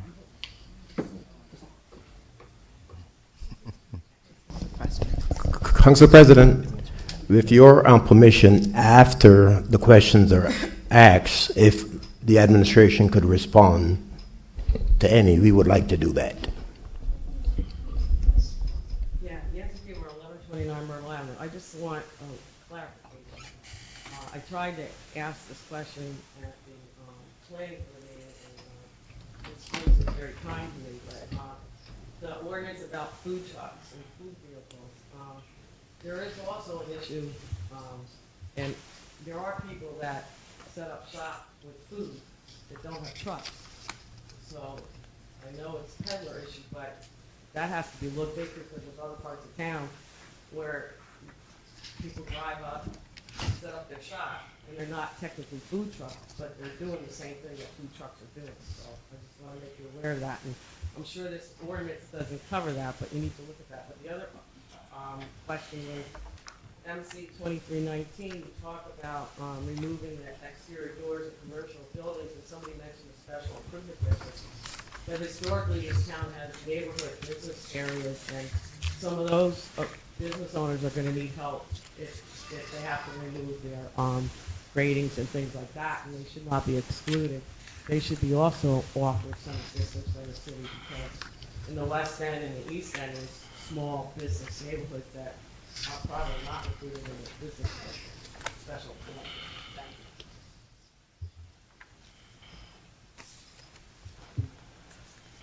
you.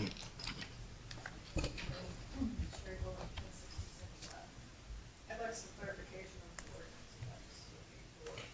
Any of the residents, many of the businesses downtown have rolled doors, some of them have windows. What are they gonna do to add, provide more security for them? Are they gonna have cameras downtown? Because some of these businesses that have their windows broken, doors broken, people trying to break into, unfortunately, so they put the gates on them. So I'd like to know which businesses in this.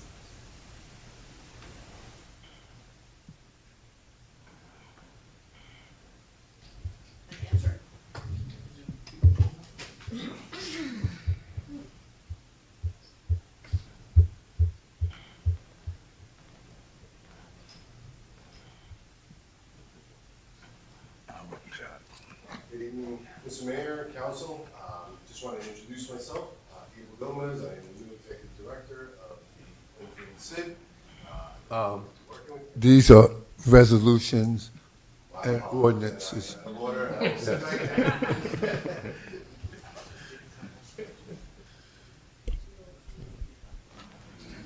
He'll find out. Seeing no more for in-person, do we have anybody virtually? There's no one with their hand raised for Floor is now closed. Mr. Clerk, would you please announce the consent agenda? Yes, Council President, we have on the consent agenda Resolution R1023 through R247, R21023 through R24723, and R24923 through R25123. So that's all resolutions with the exception of Resolution 24823. May I have a motion to approve the consent agenda? So moved. Second. May I have a roll call, please?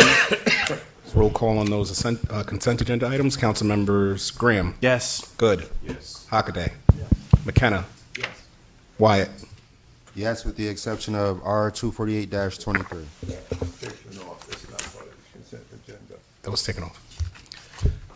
Vice President Briggs Jones. Yes. Council President McCray. Yes. That is unanimous. The consent agenda items have been approved. We come to Resolution 24823, is a resolution designating Golden Circle Properties LLC as redeveloper for certain properties in the city of Plainfield. May I have a motion? So moved. Second. May I have a roll call, please? Council members Graham. Yes. Good. Yes. Hockaday. Yes. McKenna. No. Wyatt. No. Vice President Briggs Jones. No. Council President McCray. Yes. 4 in favor, 3 opposed. Resolution's been adopted.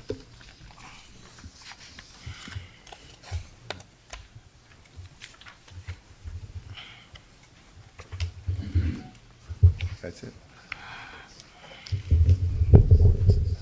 All right, introduction of ordinance on first reading. We now come to ordinance on first reading. Mr. Clerk, will you please read MC 2023-16 by title? MC 2023-16 is an ordinance of the City Council of the City of Plainfield authorizing a transfer of membership of redeveloper pursuant to that certain financial agreement and redevelopment agreement between the City of Plainfield and 1112 North Urban Renewal LLC, and authorizing the execution of an assignment and assumption agreement in connection therewith. I will now entertain a motion to adopt this ordinance on first reading. Second. Mr. Clerk, may I have a roll call? Council members Graham. Yes. Good. Yes. Hockaday. Yes. McKenna. Yes. Wyatt. C.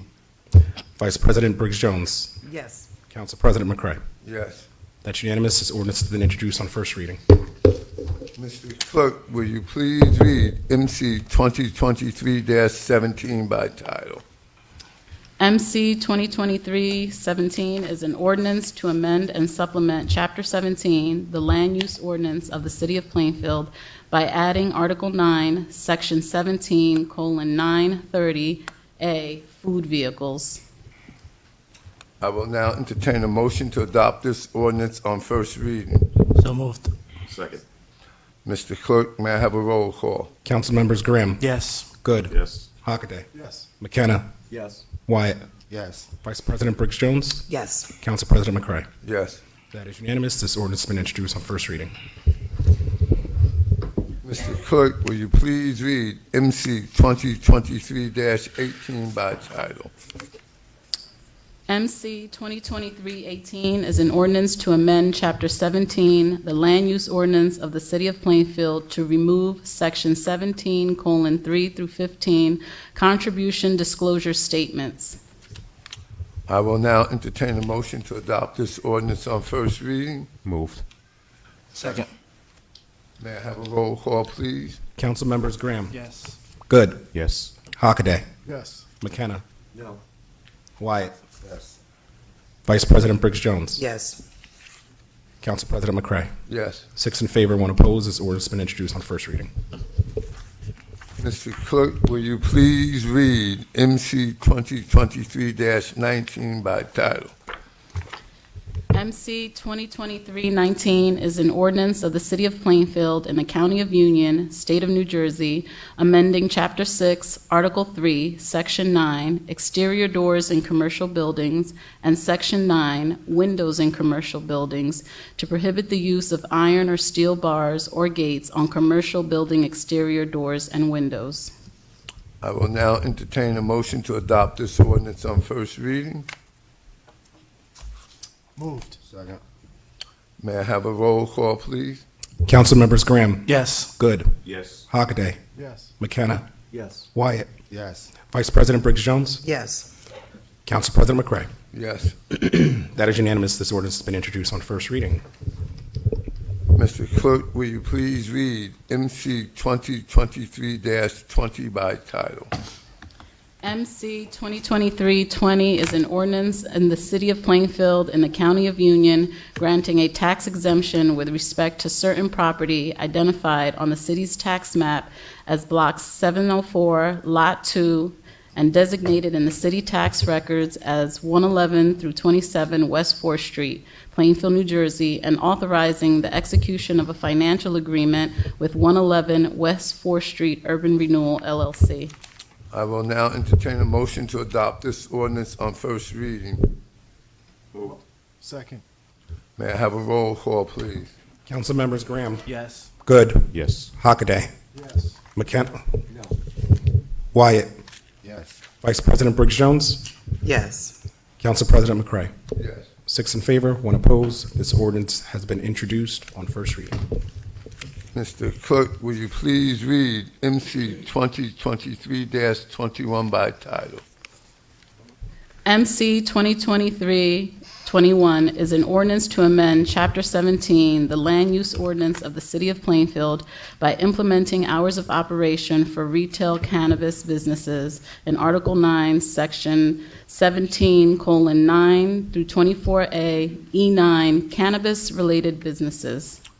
I will now entertain a motion to adopt this ordinance on first reading. Move. Second. May I have a roll call, please? Council members Graham. Yes. Good. Yes. Hockaday. Yes. McKenna. Yes. Wyatt. Yes.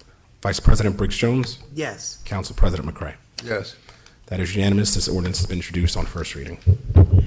Mr. Clerk, will you please read MC 2023-22 by title? MC 2023-22 is an ordinance amending and supplementing Article 24, Chapter 9, Licenses, Permits, and Regulated Activities, Motorized Sport Bikes, and Related Vehicles to include dispensing fuel requirements and reporting. I will now entertain a motion to adopt this ordinance on first reading. Second. May I have a roll call, please? Council members Graham. Yes. Good. Yes. Hockaday. Yes. McKenna. Yes. Wyatt. Yes. Vice President Briggs Jones. Yes. Council President McCray. Yes. That is unanimous. This ordinance has been introduced on first reading. Mr. Clerk, will you please read MC 2023-23 by title? MC 2023-23 is an ordinance amending and supplementing Chapter 16, Article 7 for a four-way stop intersection, Plainfield Avenue and West 3rd Street, Hillside Avenue and Putnam Avenue, Charlotte Road and Belvedere Avenue, Putnam Avenue and Richmond Street, Randolph Road and Field Avenue, Randolph Road and Central Avenue. Additionally, to amend the ordinance to include a three-way stop intersection at Bradford Street and Grace Place of the City Code for the City of Plainfield. I will now entertain a motion to adopt this ordinance on first reading. Second. Okay. May I have a roll call? Council members Graham. Yes. Good. Yes. Hockaday. Yes. McKenna. Yes. Wyatt. Yes. Vice President Briggs Jones. Yes. Council President McCray. Yes. That is unanimous. This ordinance has been introduced on first reading, and that concludes ordinances on first reading for this evening, Council President. General comments, a total of 60 minutes has been allocated for all public comments to be presented. Each speaker will be allocated 3 minutes. If any member of the public would like to call in for public comments, please dial 646-558-8656, enter the meeting ID 938-3643-9534, dial *9 to raise and lower your hand.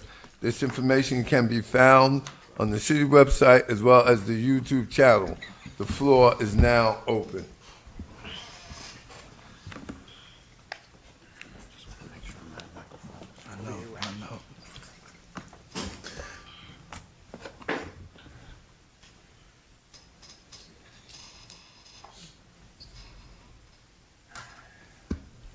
Mayor, City Council, all officials,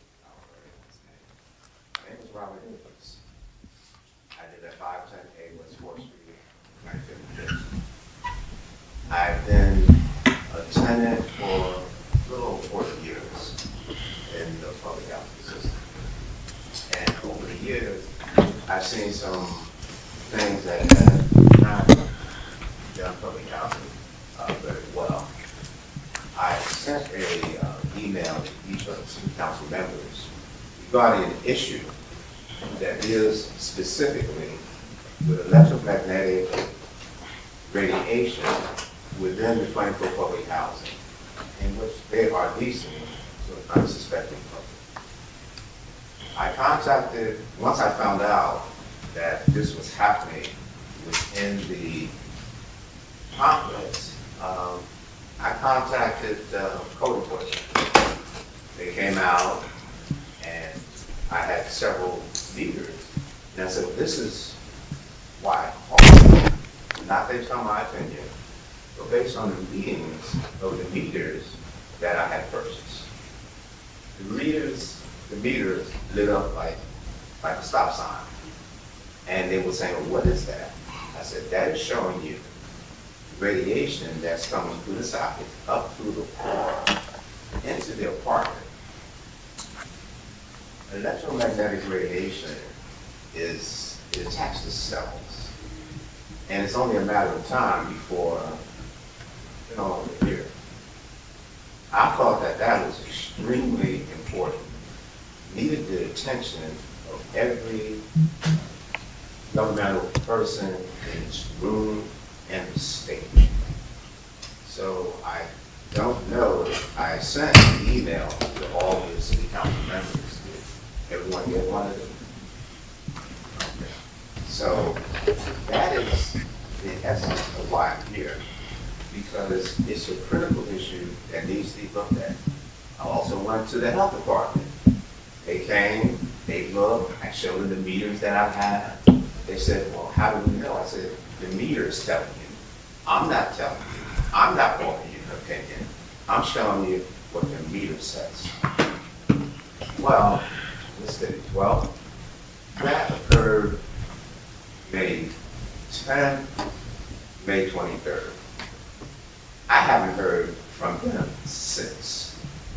So, that brought me here to the city council to bring an issue that I think needs to be looked at, not just because of my situation, but because the outlet meter, the outlet tester, it tells you how Sir, much is the electric. time is up. I'm sorry, how much? Time is up. Oh, sorry. That's my issue. Thank you. Thank you.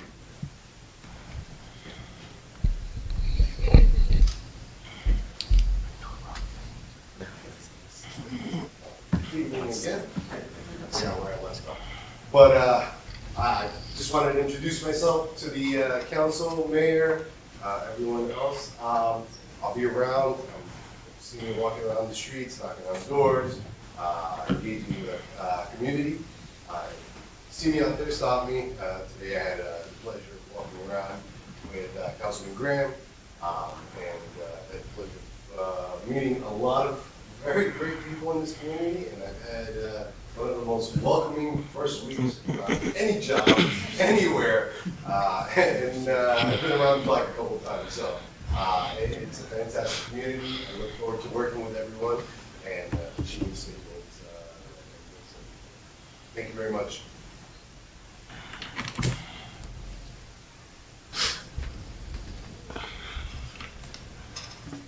Good afternoon, everyone. Good afternoon. My name is James C. Johnson. I live at 1120 Dorsey Place. I'm here today to make you aware of this law dealing with abandoned cars in Plainfield. Mr.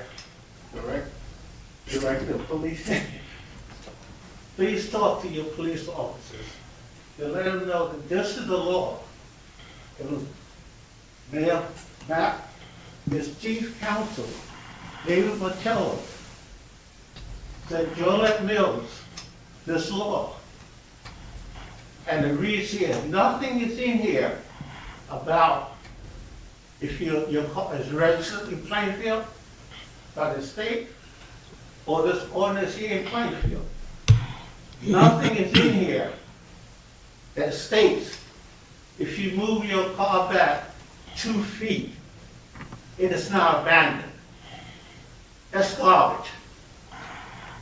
This says if the car is in front of your property, blocking your sidewalk, that is a law. And David Martello was good enough to send it to ex-councilperson Jolette Mills. And I expect you will let your police officers know what the real law is here in Plainfield. I had one of those things that said, Mayor, but I don't, 3 minutes are gonna do it. But it's a grave concern with me that there is what we call a conspiracy here in Plainfield of Republicans switching parties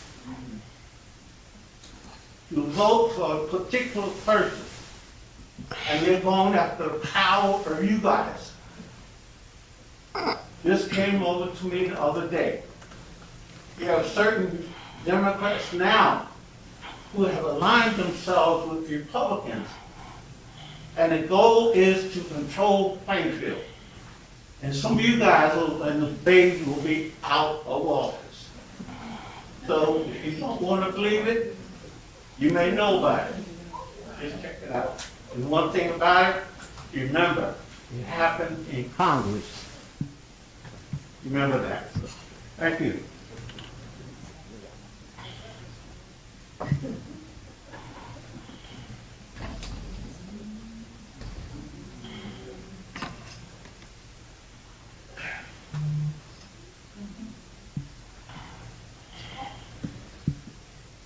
And Gail Jones, Russell. I have a question. I have one comment. I noticed that our town in the vicinity doesn't have veterans banners up, and other communities do.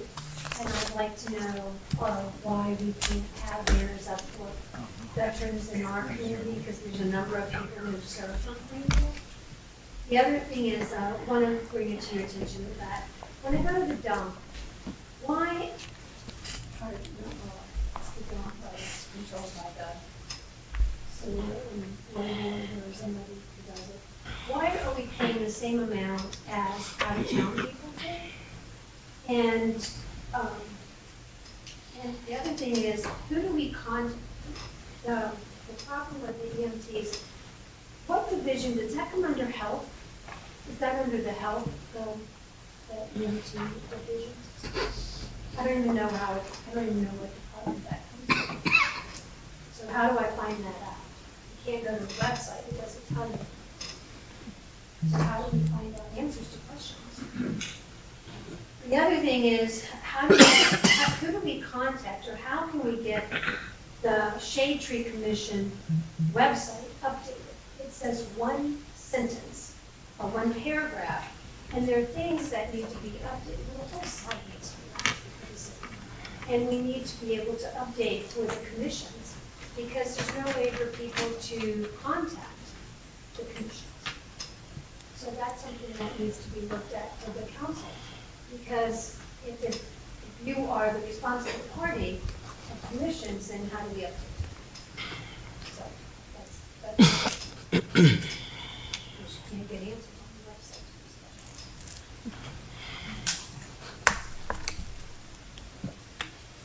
Good evening. Protocol has been established, and my name is Tanya Johnson, and I reside at 1128 Dorsey. I am a registered voter. I have lived in this city for over 40 years, and we have been going through a situation for over 3 years. We have suffered from the actions of a person who doesn't reside in Plainfield, but parks his abandoned vehicle either in front of our house or somewhere on the street. This abandoned SUV has been towed twice from in front of our house, and it comes back. The vehicle has been ticketed, but this person appears to have no respect for the Plainfield police. He brought the abandoned SUV back within days once, and then within a few hours the second time. There's also danger of this person locking his trash can around a utility pole with cinder blocks, and the only way the trash man can pick it up is if someone comes out and unlocks it. Yes, our home is on a public street, but it is not a junk yard. And this has been going on far too long. Thank you. And I don't feel safe all the time in my home or in my town because of this person. And as a senior citizen, both my husband and I call upon you for assistance. As my elected official, I still call upon each and every one of you to step up because I am a voter. Thank you.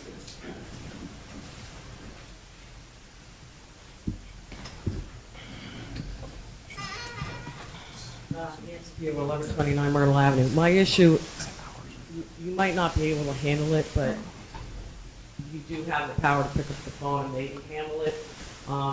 Today, I witnessed something in Greenbrook Park that I had seen many years ago when I was traveling in New Mexico and Arizona. I actually saw a dust devil in town. You don't know what it is. It's a whirlwind where the dust picks up and goes up like a cyclone. I didn't get a chance. I tried to take a picture, but it was gone before I could. It's in Greenbrook Park because I've complained before about the fields in Greenbrook Park. I'm glad they play soccer, but that field needs a rest. The dust devil today is an indication that it needs a rest. We all experienced terrible dust this week, environmental. I mean, my air filter was black the first day I used it, and that was inside my house when the fire. And then the people on West Front Street and North Plainfield have to deal with the dust devil. We have a high rate of asthma in town. But I was stunned that I saw a dust devil in town today. The other part is part of Greenbrook Park is now taken over by North Plainfield. If anybody could pick up the phone and ask the mayor of North Plainfield to cut the grass over the bridge on that area of Greenbrook Park. It's at least, it looks like a wheat field now. The county used to take care of it and used to cut it, and they used to do a good job about it. But obviously, North Plainfield now owns that section, and coming into town, it looks really disrespectful to everybody. And maybe somebody knows somebody and can pick up the phone and ask the council person or the mayor of North Plainfield to please be respectful as we enter Plainfield. Thank you.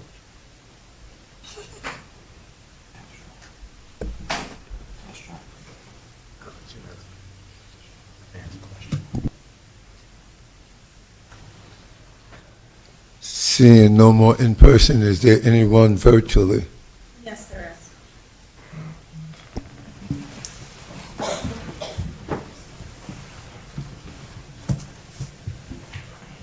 Caller ending in 825, you can unmute yourself and start speaking.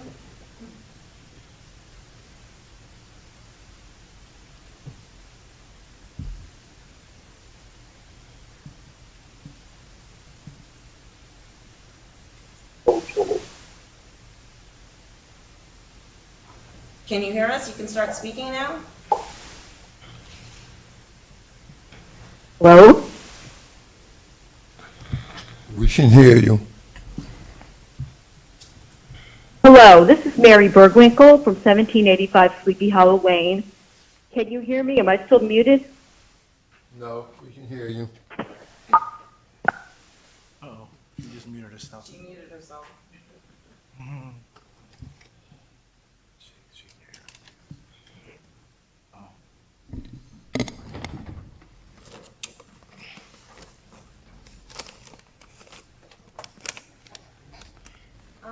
Ms. Berwinkle, you muted yourself. You can unmute. I sent you a notification twice. We can hear you. You can just start talking. I'll try one more time. This is Mary Bergwinkle from 1785 Sleepy Hollow Lane. And I had a couple of questions. One of them was that on the Golden Circle Properties matter on East 9th Street, I know this is hopeless, but I hope when this goes to site plan that perhaps the developer could be talked into putting more parking than 31 parking spaces, because that street is not only in a historic district, it's much too dense. Like, it's really hard to park there. And this is going to really, the number of units going in is going to strain this. The other two things I wanted to mention, and I'm sure we can get these answers when budget hearings start, but the budget reflects a collection tax rate in 2021 of 98.15%, and 97% in 2022, but it's projecting 96% in 2023. And I'm wondering where is that projection coming from, and why is the collection rate going down? The other thing, it's always been a concern of mine to make sure that all of these pilots get paid. And I note in the budget that the Quint Sleepy Hollow had estimated $203,691 for payments this year, and now it looks as though the actual is going to be 66,854, and there are other similar amounts on the list of pilots. So I hope that when the budget hearings are in place, that you will answer that question. Thank you. There's another caller with their hand raised. Okay, let him in.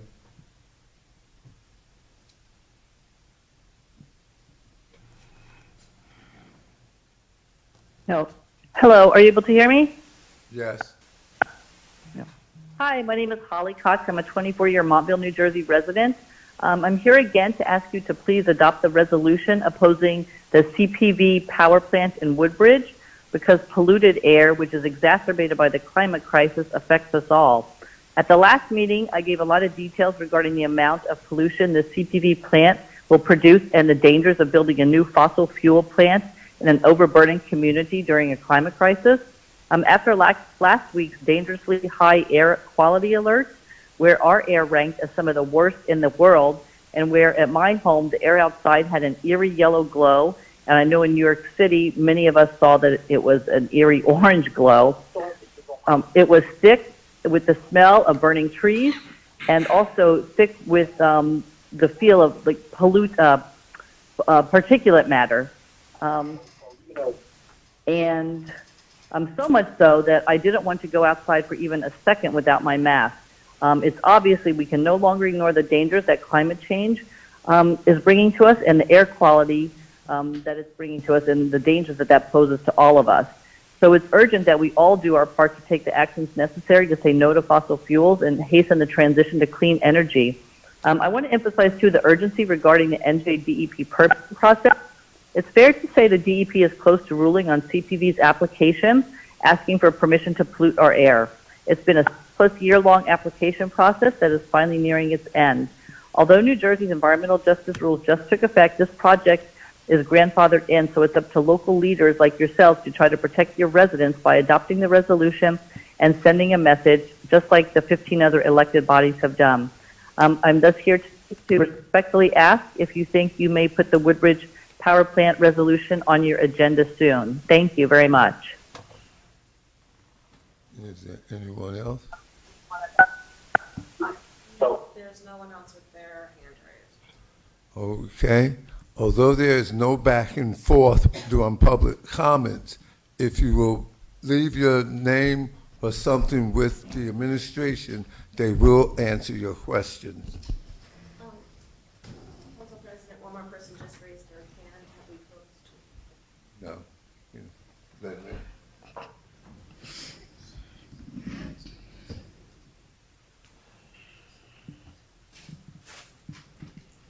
Hi, caller ending in 206. You can unmute yourself. Hello, can you hear me now? Yes. Can I speak? Okay. My name is Tina Weishaus. I live in Highland Park, and I really appreciated coming to this meeting. The things you spoke about were really important.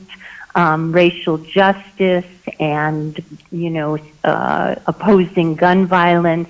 Climate justice is equally as important, and you, I think, feel that you are trying to do green things. So I'm here to say that Highland Park is one of the towns that did pass a resolution opposing the Woodbridge power plant.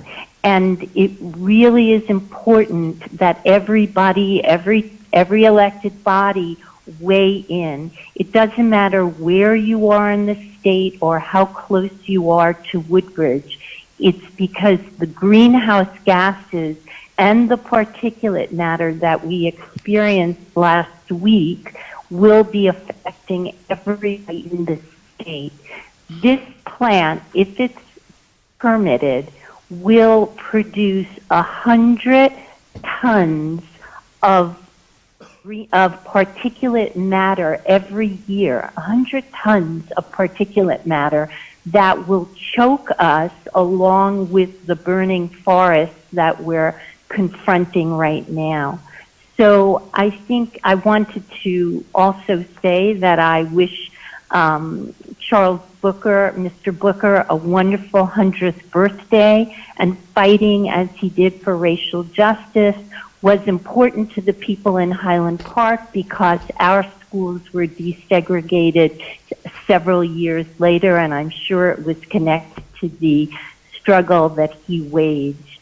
And so I feel like we need to all be waging this struggle for climate justice, for environmental justice, and to stop any new fossil fuel projects that are being planned now because we are already in the middle of a climate crisis. To add additional fossil fuel projects, as this proposed plant is just the wrong direction. We can't survive it, and I think we got a taste of that last week. So I know that Holly Cox sent you the resolution. We passed the resolution back in 2021, and I want to say that CPV knows how to build renewable plants. If you go on their website, they brag about the solar plants that they are building elsewhere. If they want another power plant in Woodbridge, Your it time needs is up. to be renewable. Yes. All right. I'm done. Thank you. Any more? Public comments are now closed. May I have a motion to adjourn? Move. Can I get a second? Mr. President, if I may, can we just direct the people who had questions and comments to the administrators who can answer them? I'm sure that everybody don't know who they should talk to. They can talk to the clerk. And he will filter them to the proper.